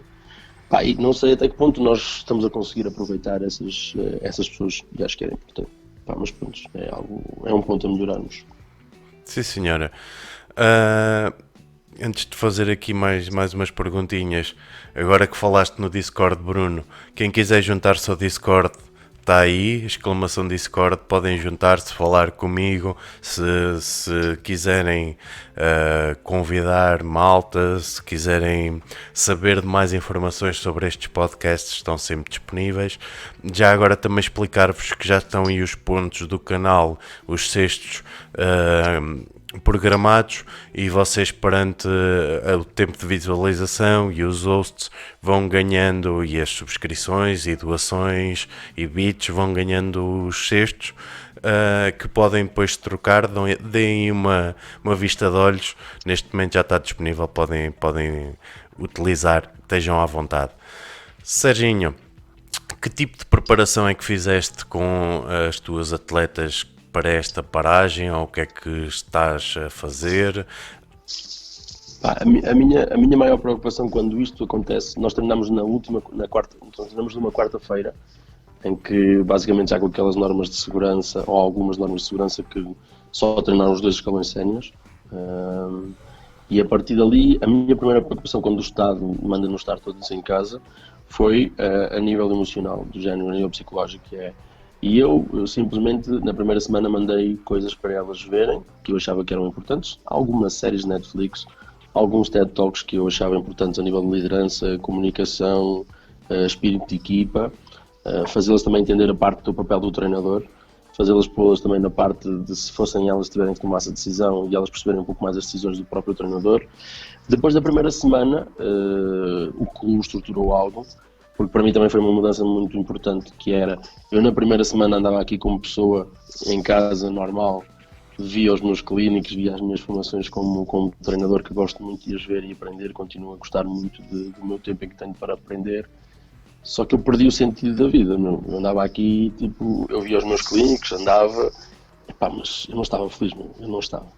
Depois da primeira semana, nós como clube, e o meu clube trabalha muito bem nisso, e acho que tem mérito muito grande, principalmente o meu coordenador também, decidi montar um plano de treino. Basicamente nós neste momento temos uma atividade à segunda-feira de nutrição, temos um treino técnico que sou eu que dou à terça-feira, temos um treino técnico e físico à quarta-feira, quinta-feira descansamos, à sexta-feira temos atividades, como a conversa com o Rafael Lisboa, por exemplo, e depois seguem-se outros jogadores. Por exemplo, além disso, eu tenho um treino mini-12 aos sábados de manhã. Okay. Tenho uma conversa com as minhas séniores. Basicamente, o trabalho com as séniores, nós não temos feito como elas têm o trabalho físico para fazer, porque nós lançamos um trabalho para aqui de cada 15 dias, além daquele treino da quarta-feira, físico. Elas têm a possibilidade de fazer o treino técnico para o treino físico. Nós, à sexta-feira à noite, das 9h30, normalmente até agora, na semana passada exagerei um bocado, porque fizemos 40 mais 40 mais 20 minutos. Porque no Zoom aquilo vai aos 40 minutos, vai abaixo, não sei se sabes, a 40 mais 40. Não pagas, né? E na segunda semana, ontem, já vamos na terceira semana que fazemos, ou quarta semana que fazemos. Nesta última sexta-feira fizemos 2 vezes 40 minutos, que as minhas atletas, algumas até começaram a chorar, cheias de saudades umas das outras, e pronto, são mulheres um pouco. Eu também sou um bocado marigas nessas coisas, mas elas com os sentimentos à flor da pele, porque tenho para esse treino entre aspas, que é basicamente uma conversa, tenho levado alguns desafios às minhas atletas, ou elas próprias também têm a propor, do género, para nos conhecermos mais fora do campo, fora da parte basquetebolística, entendes? Por exemplo, na dia estava a ter uma das conversas com uma atleta minha. Eu gosto muito de ver filmes de histórias verídicas de pessoas, como há dias vi o Gandhi e aconselhei os meus atletas a ver o Gandhi, por exemplo. A do Senna, vi algumas coisas na Netflix e estávamos a falar sobre isso. E tinha uma atleta minha que estava a meter uma confusão, que ela não gostava de filmes de histórias verídicas. Okay. E a mim estava a meter uma confusão na minha cabeça. Mas eu não critiquei, não estávamos a tentar conhecer. E para mim tem sido muito importante conhecer as minhas atletas fora do contexto de jogo. E simplesmente a partilharem coisas. Por exemplo, que tipo de livro gostas? Que tipo de música? A primeira interação que eu tinha era música preferida. E também através da música apanhas algumas surpresas, porque não estás à espera que aquela carinha que ouça aquele tipo de música que tu não gostas e tu não te identificas, por exemplo. Mas pronto, olha, é possível. Pá, então, se tu gostas do que gostas, ela pode gostar de outras coisas. Claro. E também começas a conhecê-las melhor. E para mim também é importante conhecer as pessoas com quem trabalho para conseguir tentar chegar melhor, da melhor maneira a elas. Entendes? Da melhor maneira a elas. Eu não posso tentar que uma atleta, se ela não gosta de música clássica, eu não posso cantar música clássica para ela me entender, por exemplo. Entendes? Estou aqui Claro, a claro, exagerar, sim. mas, por exemplo, eu tive uma atleta minha que ouve um tipo de música, percebes, mais pesada, que eu nunca me imagino, pá, daquela muito mais metal, muito mais dura, que se calhar tu ouves e eu não ouço, por exemplo. Pá, e eu olhava para aquela carinha e dizia, não, tu ouves isso? Epá, mas não tem nada a ver, tipo, não tem a tua carinha, não tem nada a ver com aquilo. Pá, mas é o que é. É o que é. E para mim esses treinos e essas conversas têm sido muito importantes para conhecer as minhas atletas. Muito mesmo. Porque nós quando conhecemos nos contextos de jogo, eu tenho dado a palavra a cada uma delas, também para ouvir todas, e elas têm à vontade para falar. E estás a conhecer um lado daquela atleta que raramente fala num treino, que tudo o que tu dizes ela diz amém, e agora está a partilhar experiências, está a partilhar vivências, e para elas também estão um pouco a sair da zona de conforto. Né? Sim. Por exemplo, temos uma atleta que ainda é sub-19, eu tenho sub-19 de séniores, que basicamente todos os treinos, nesse treino de sexta-feira, tem tocado viola, percebes? Porquê? Porque ela está autodidata, está a querer melhorar e nós estamos a avaliar se ela está cada vez melhor ou não. E nós estamos a intensificar, estamos a querer que ela melhore. Já nos prometeu, basicamente, só vai ter que fazer um concerto quando nós chegarmos outra vez ao Chico, vamos ver o que ela vai acontecer. Vai-nos marcar a quarentena. Não, mas olha, preocupei-me muito pela parte psicológica, muito mesmo, Ok. porque acho que foi uma mudança muito, muito brusca para nós e tens uma mudança tão grande e ainda queres continuar a trabalhar a mesma intensidade. Pá, não, também é preciso saber a tua cabeça espairecer, ver o mundo e isto. Imagina, o basquete não é assim tão importante quando está a acontecer uma situação destas. Não é assim tão importante. Não é importante. Para mim Claro. não acaba por não ser importante. É importante é que as minhas atletas estejam bem. Principalmente como pessoas. Primeiro é importante saber se a família está bem, se tudo está bem. Se tudo está bem, assim, olha, pronto, meninas, agora, em vez de estarmos no sofá todo o dia, vamos aqui trabalhar um pouco. E vamos fazer isto, vamos fazer aquilo. E tem sido, por exemplo, as minhas atletas, as séniores, e é muito mérito delas, porque elas são com uma equipa incrível, são uma equipa de miúdas houve muita sorte também naquele grupo de miúdas. Fizeram um vídeo que tem daquela equipa, tipo rolo, papel higiênico, a passar de umas cenas para outras e a pôr aquela imagem muito engraçada.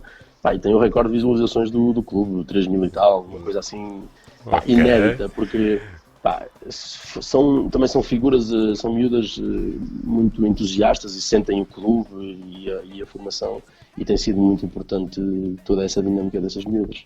Agora, pá, mentalmente estão bem e agora estamos a tentar começar a crescer e a fazer outras coisas. Sim, É senhor. o mais importante. E achas que ainda há competições este ano? Há muitos, Ou quando é que voltará a competição? falam-se não. A mim pediram uma opinião há 2 semanas atrás, na NTV, eu na altura, se houvesse condições, ainda disputarmos, porque nós, teoricamente, íamos na fase para a luta para a subida. E, por exemplo, as minhas atletas ainda sonham com isso e acreditam nisso e criam isso e pá, é um pouco mais realista fazer entender e tento fazê-las entender que isso para mim não é o mais importante. O mais importante é nós termos condições para voltar. E eu não sei até que ponto que vai ser possível, porque já se falam, por exemplo, que as escolas vão começar agora a 18 de maio, mas o voltarmos a poder estar em treino sem atletas a treinar, por exemplo, no meu clube. Nós treinamos 3 equipas ao mesmo tempo, por exemplo, não são 100, mas são 50, vamos imaginar. Não sei até que ponto é que isso vai poder acontecer tão breve. Entende? Sim, mas eu Isso também- estou mesmo a perguntar isto porque ainda ontem perguntei isto ao Telmo e ele respondeu-me: não acredito que neste ano civil volte a haver competições. Sim, já várias pessoas falam nisso e a mim preocupa-me como pessoa e como profissional do basquete. Se eu não conseguir, vai ser também um bocado mais complicado para mim, porque uma coisa é estar numa situação destas 1, 2, 3 meses, 4 meses, outra coisa é estar até dezembro sem poder treinar. Não é? Aí também aquela pergunta que me fizeste há bocado, se calhar tenho que virar para o outro lado, porque como é que eu me mantenho, não é? Pode ser um pouco mais complicado. Pá, primeiro a saúde, a nossa saúde. Pá, gostava que em setembro tivéssemos condições para voltar, gostava. Estou mais preocupado em que não haja o início da próxima época, que até finalizarmos esta, muito sinceramente, se eu estou mais sincero possível. Porque imagina, para mim era preferível, pá, vamos organizar tudo, ver se a nível de saúde temos todas as condições para em setembro começarmos, do que começarmos agora à pressa e isto vir à segunda vaga ou mais casos e ser um problema grave. Agora, há uma coisa que eu gostava de dizer, até para os teus seguidores e mesmo ti, é que isto do Covid tem que nos ensinar, e estas plataformas virtuais, pá, que podemos melhorar muito com estas plataformas. Do género, aquelas equipas que treinam um pouco e só treinam 3 vezes por semana porque ou os pais não podem, ou isto e aquilo, vai deixar de haver muitas desculpas, ou não pode haver Sim. assim tantas desculpas. Eu ainda há dias tive um treino de uma menina de Sinfãs e uma menina carregal, um menino carregal. Percebes? A distância é tão grande. Pá, o treino, algumas situações de lançamento, algumas situações físicas, há um leque de algumas coisas que se pode fazer em casa. E isto é real. Cada vez mais mesmo o treino de verão pode ser feito através das novas tecnologias. Mesmo que o menino esteja em X lado, pá, podemos dá-lo. Cada vez mais, se quisermos, há mais maneiras de podermos treinar.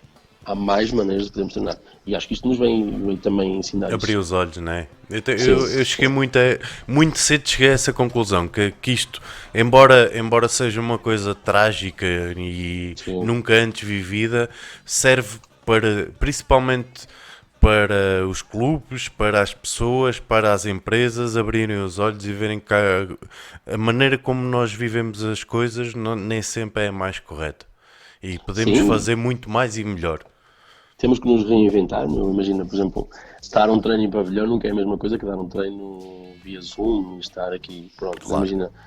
Eu deparei-me com vários problemas de atletas minhas. Posso dar um exemplo. Estou na minha sala de jantar, mas imagina, eu tenho aqui um rolo de papel higiênico. Ainda há dias mostrei isto a um colega meu que eu estava a ver uma videochamada. Tu estás com um rolo de papel higiênico na mesa de jantar. O que é que tu andas a fazer? Pá, e basicamente tu, com o rolo de papel higiênico, rodar a bola, tu consegues. Este já está. Já está aberto, já é Mas já está difícil. aberto, já é Sim. mais difícil. Mas o rodar a bola por cima, o rodar a bola na situação, vários tipos de velocidade de mãos, isso tu podes fazer com o raio de um papel higiênico, que nós nunca tínhamos pensado nisto.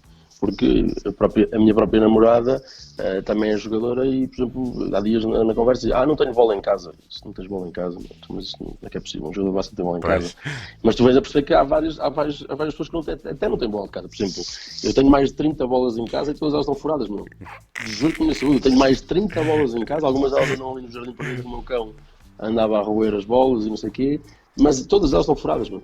Percebes? Eu tenho aqui uma, percebes? Acredito, anda que eu estou na mesma situação. Tenho aqui uma, está furada, meu pá. Eu Está não- furada, está vazia, mas. Eu no outro dia fui à casa dos meus pais, que é onde tenho o material todo, e fui mesmo numa de ver, deixa lá ver se saca aqui uma bolinha para ter lá em casa, para quando quiser ir, nenhuma em condições, todas furadas. E nós não estávamos preparados para isto, mas imagina, a questão do rolo, do papel higiênico, o trabalho de pés, a velocidade de mãos, há muita coisa que tu podes fazer. Por exemplo, eu há dias tenho um exercício meu no Instagram que às vezes faço com 3 moedas. Meu. Tu metes as 3 moedas numa mão, atiras ao ar e o objetivo é que com 3 movimentos apanhar as 3 moedas. Imagina. Isto é uma coisa que tu não estás a trabalhar para o basquete propriamente dito, mas estás a trabalhar a velocidade de mãos, e essa velocidade de mãos pode ser boa para tu trabalhares um drible em velocidade, por exemplo, um drible ou velocidade de drible. Sim. São coisas que tu podes, A se tu reação, fores muito né? rápido, se fores muito Claro. rápido com as mãos e muito rápido com os pés, de certeza que vai ser, pode ser melhor jogador, percebes? É um pouco por aí. E acima de tudo, para já, pá, não estarmos parados e dar, por exemplo, tu vais ao YouTube, trabalhos de mãos, trabalho de velocidade de pés, isto e aquilo. Eu tenho mandado para o meu grupo técnico individual que eu trabalho com eles alguns desafios e digo-lhe a eles para filmarem e depois me mandarem para mim. Depois meto ou não meto nas minhas redes sociais. Pronto, eu não tenho muito essa coisa de divulgar, vou metendo alguns. E tenho uma miúda que, por exemplo, mandei-lhe 4 exercícios, 4 situações, difíceis, difíceis. Ela, por acaso, até me surpreendeu, por exemplo, com 2 bolas de ténis, fazer aquela situação de malabarismo, pôr a bola a rodar de um lado para o outro. Ok. Agora imagina eu acho com a mão esquerda. Então com a outra mão e depois essas 2 bolas a rodar, não é fácil. Pois não, Mas nada. ela, com a mão esquerda, com esta mão, as 2 bolas de ténis, faz melhor do que eu só com as 2 bolas de ténis. Ela vai com a outra bola. Agora, imagina, eu mandei-lhe 4 exercícios, ela disse que os 3 já consegue fazer bem. É que ainda não fez aquele, ainda não me mandou nenhum. Percebes? Mas está Pois. aquela. Percebes? E ela disse, não, eu quando acabar aquele eu vou-te enviar tudo. Vou conseguir fazer. Pá. E o objetivo também pôs alguns objetivos, elas tentarem e perseguirem e continuarem entusiasmadas a trabalhar para seguir aquilo.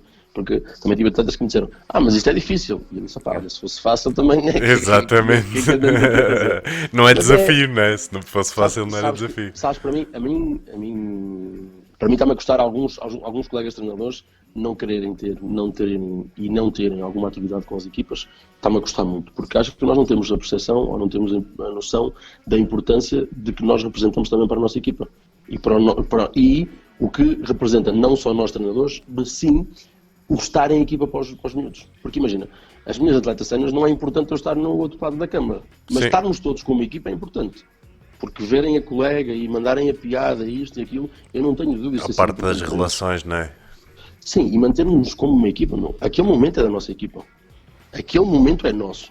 Entendes? E nem que seja para gozar com o treinador e mandar a piadinha e o treinador gosta muito disto e daquilo e vamos gozar com ele. Tudo muito bem, mas nós estamos como equipa, normalmente. Como estaríamos num pavilhão. E mesmo nos jovens, eu acho que isto, continuamos a alimentar um sonho, continuamos a dizer que é preciso trabalhar, ou trabalhar técnica, por exemplo. O ato de lançamento, mesmo com uma bola vazia, tu podes trabalhar, Claro, tu podes pôr então uma não. rotação de pulso, tu podes por cima de discussão. E porquê que o miúdo, mesmo que mora num apartamento e sabemos que os vizinhos em baixo podem ouvir e não podem driblar uma bola, mas há uma data de habilidades que tu podes trabalhar com uma bola mesmo vazia. E não incentivarmos os nossos atletas, porque imagina, nós temos que ser os impulsionadores. Nós temos que ser, tentar que eles, não obrigar ninguém. Pá, não queres, não queres. Pá. Eu tive um caso de um atleta que seguiu na técnica individual, não queres, não queres. Agora não me venhas dizer que tu querias. Claro. Não me venhas dizer que querias. Uma coisa é dizer-me que queres e trabalhas para. Outra coisa é dizer que não queres. Não queres, estamos tranquilos. Pá, não vamos obrigar ninguém. Agora, da minha parte, eu acho que eles não podem dizer, os meus atletas não podem dizer que eu não me esforcei para não os incentivar nesta quarentena, para não lhes dar algumas dicas a nível psicológico, a nível emocional, algumas dicas a nível técnico, para se continuarem a esforçar e continuarem a ter isso. A terem isso também, o espírito do grupo, acho que é importante. Sim, senhora. Serginho. Continuando então, e já estamos a esticar aqui a corda, que eu disse-te que era 1 hora e meia, mas a conversa contigo é sempre muito boa e estica-me sempre mais um bocadinho, mas chegando aqui às perguntas do fim. No Basketcast eu faço uma pergunta que é, na internet anda sempre a pergunta Who is the GOAT, o greatest of all times. Eu no Basketcast alargo um bocadinho mais e peço aos meus convidados para me darem um 5 ideal. O 5 ideal? Meu Deus. De todos os tempos, não interessa posições, 5 jogadores que tu tenhas como referência de os melhores de sempre para ti. Mas não precisam de ser das mesmas gerações, não precisam de ser... Mas os melhores 5 podem não ser... Os melhores 5 jogadores podem não ser o melhor 5. Ok. Qual é que tu queres? Ok, então vamos. Queres os melhores 5 jogadores para mim ou o melhor 5? Espera lá, vamos então dissecar isso. Podes-me dar as duas. Não, imagina, eu não pá, jogadores, pá, o Jordan é um deles, de certeza. O Larry Bird é o outro, de certeza. Magic Johnson é o outro, de certeza. Aqui estamos 3. O Karim é 4. Okay. Imagina, nestes três, pá, poderia pôr talvez Tim Duncan. Nós fazíamos 4, os 5, um 5 forte. Acho que é um 5 forte. Sim. Um 5 forte. Então isso será como o 5 ideal ou os 5 melhores jogadores? Eu aí poderia ser um 5 forte para lutar por um jogo. Um 5 forte para lutar por um jogo. Um 5 forte para lutar por um jogo. Por exemplo, eu refiro o Tim Duncan porque imagina, eu vou-te dizer, o Tim Duncan eu vi-o ao vivo e foi algo que também me marcou um pouco nesta situação, que é o Tim Duncan basicamente no treino técnico individual trabalhava sozinho. Aquela situação já tinham aquelas máquinas de lançamento de fazerem regular o autopasse e ele trabalhar aquela bola sozinho. E imagina, Tim Duncan em campo, a trabalhar sozinho, os colegas a fazer o treino de equipa e ele a trabalhar aquela situação, era um pouco tipo como Deus no seu santuário a fazer o que precisava para estar bem. Mas há uma coisa que me marca muito no Tim Duncan, que foi o último ano dele, que é incrível, que é, vou-te ser muito sincero, metia dó dele treinar. Metia dó dele treinar. Eu digo Já que em cansado, jogo, né? em jogo, em jogo eu não tinha percepção em jogo, mas em treino ele arrastava aquele joelho que é uma coisa louca, muito Pois. sinceramente, muito sinceramente. E a mim, pá, gostei, gostei muito da ética de trabalho, muito mesmo, muito mesmo, muito. Mas por exemplo, há uma data de jogadores que marcaram a história e que são importantes naquilo que contribuíram. Por exemplo, isto do Dennis Rodman e o Scottie Pippen são jogadores. Temos este documentário um pouco mais agora em cima e mais à flor da pele. Petrovic sigo muitas coisas a nível de Petrovic, a nível de técnica individual. Tenho muitos jogadores também espanhóis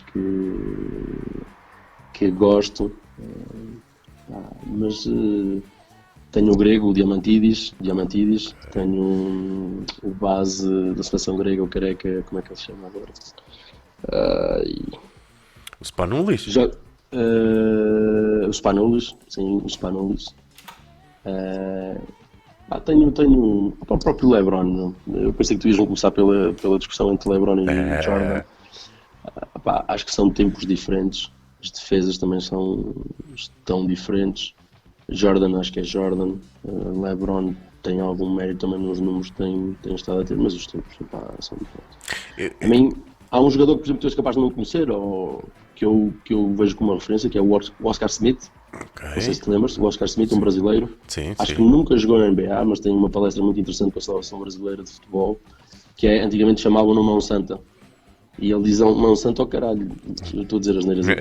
Não faz mal. Ele Na dizia, Twitch ele podemos. dizia, ele dizia, ele não era Mão Santa, meu. Ele trabalhava mais que os outros Pois. para meter aquela bola lá, meu.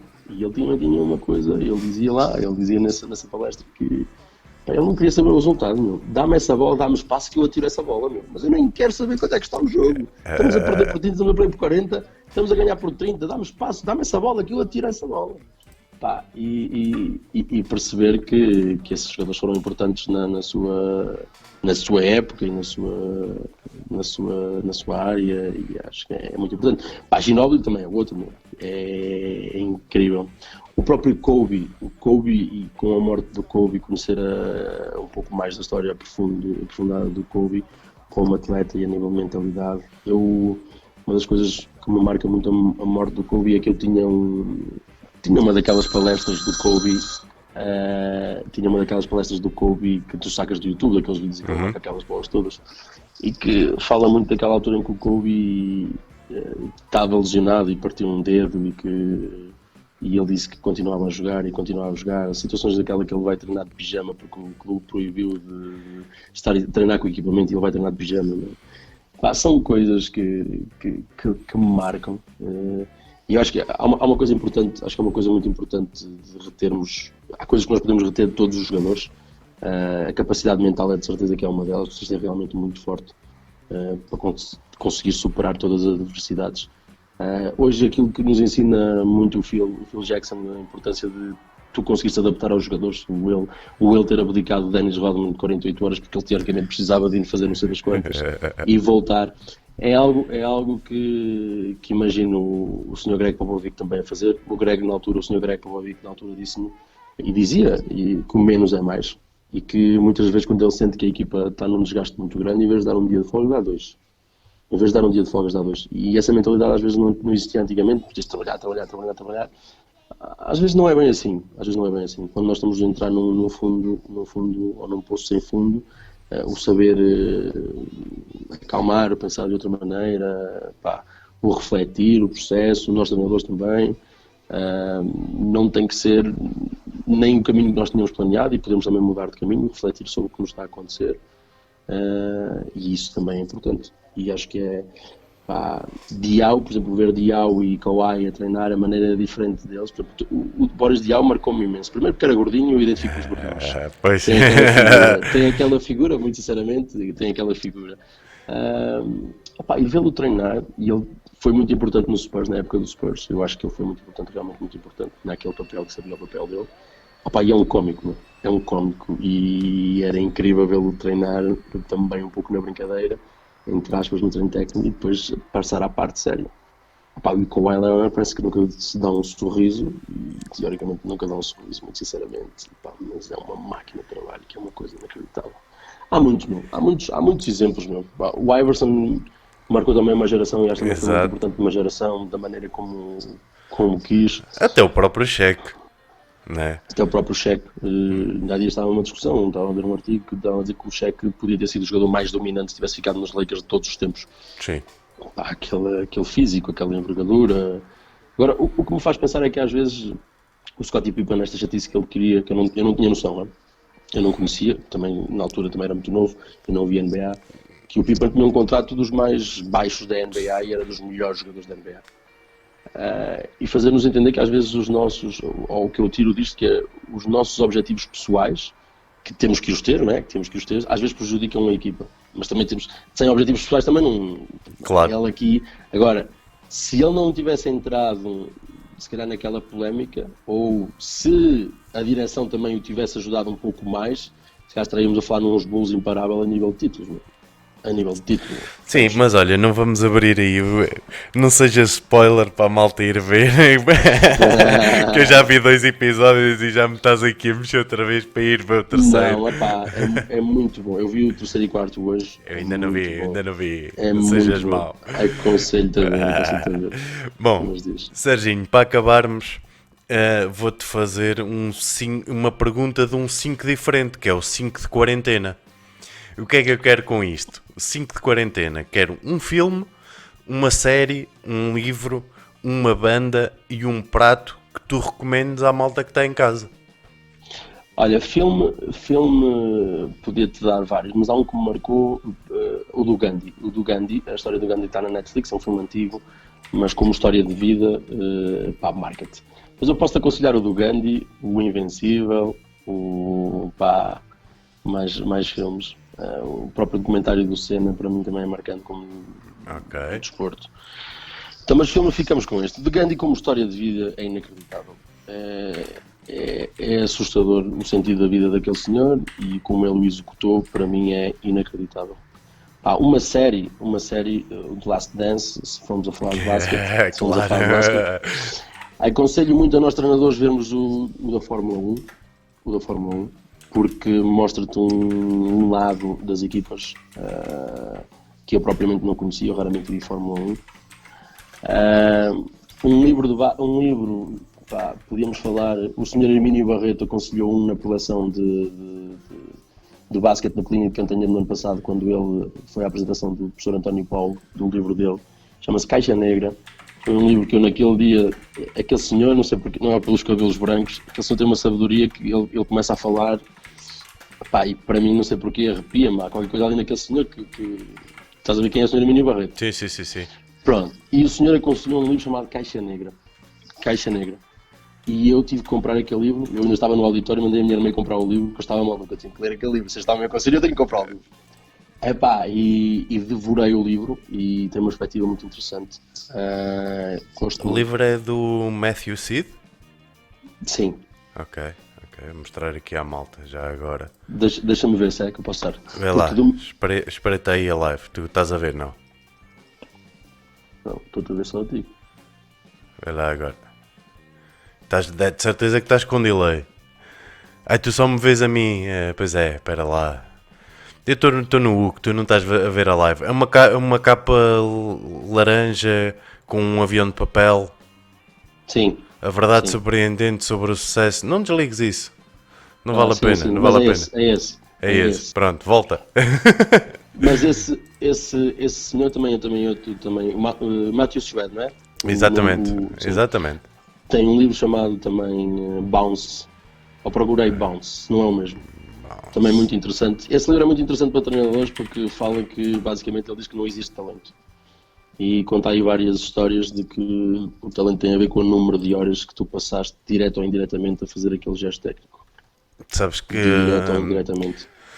tu para atingir exatamente o bounce do Matthew Seed, tu para atingires a perfeição É muito em bom, alguma coisa tens que a teoria é que tens que fazê-la durante 10.000 horas para te tornares Sim, mas especialista, esse, né? mas esse senhor fala nessas 10.000 horas, mas também te conta em casos que tu chegas a um ponto mental em que tu, se não gostas daquilo que estás a fazer, aquilo pode ser uma saturação e não uma evolução. Claro, Entendes o que eu dizer? claro. Imagina, ele que fala tem casos de sucesso, em que há aí um caso de senhoras do xadrez que é uma coisa inacreditável, das três. Mas eu aconselho a ler esse livro, a todos os treinadores eu aconselho muito a ler. Esses dois livros são Estes incríveis. dois. O Caixa Negra foi aconselhado pelo Sr. Emílio Barreto, por isso é uma figura que vocês deviam seguir. E esse estou a ler agora recentemente e é um livro que gosto muito. Epá, tu falaste-me mais Falta filmes, livros, um álbum, séries. uma banda, né? E Banda, eu música sou muito, pá, eu ouço aquela coisa mais comercial, meu, gosto de um Rui Veloso, um Brian Adams, um Bon Jovi, ok, sou um bocado ok. mais, é o que é, gosto muito Não de Costa, critico, não critico. Ok, pronto. Um Caetano Veloso, acho que Já é mais a sua tocinho. arte. Esse já gosto Sim, mais. sim. Pá, mas eu sou um bocado maricas nessas coisas, sou um bocado mulher nessas coisas, sou mais romântico na coisa, sim. E por Ah, último, então, um prato. Opa, a mim estou com uma saudades de um bacalhau, pá, menos cozido, mas de qualquer maneira, bacalhau, tenho uma vontade, porque imagina, eu estou em casa sozinho e cozinhar, estou-me a aprimorar, estou cada vez melhor, mas bacalhau é coisa que ainda não tenho, epá, mas um bacalhau à brás, uma cena assim, estou com saudades, estou com saudades. Ou então um rancho da minha mãezinha, mas se eu sou um rancho da minha Ora, mãezinha, meu, pá, não sei. isso, comida da mãezinha não é igual. Sim, sim, Isso, isso. um rancho da mãezinha, um rancho da mãezinha. Pronto, Sim, senhora. um pouco por aí. Sim, senhora. Impecável. Bom, Serginho, já volto a ti. Sim. Maltinha, muito, muito, muito obrigado a todos por terem estado aqui connosco. Foi um prazer, sempre aqui à volta de 20 pessoas, muitas perguntas, vocês são incríveis. Hoje à noite vamos fazer quiz no nosso segundo canal, no Maltinha do Rock. Tem quiz para quem está em casa, ter sempre alguma coisa para fazer. Nós pomos conteúdo de qualidade. Foi o caso deste podcast com o Sérgio, um grande, grande convidado. Logo à noite, Maltinha do Rock, um quiz online onde vocês podem participar, podem jogar connosco, tanto no chat como uma aplicação no telemóvel. Fala com as tuas atletas, Sérgio, vê se elas também fazem uma equipa de quiz. Quanto mais pessoas, melhor. Não sei exatamente se amanhã vou fazer live, mas quarta-feira volto ao Basketcast com mais um convidado. Desta vez vou trazer o Armindo Calção, que é um jornalista desportivo e o homem que mexe com o desporto e com o basquetebol em Passos de Ferreira. Para quem não conhece, venha, porque é um excelente conversador e vai ser também uma grande conversa de certeza absoluta. Sim, senhora, maltinha. Muito obrigado a todos.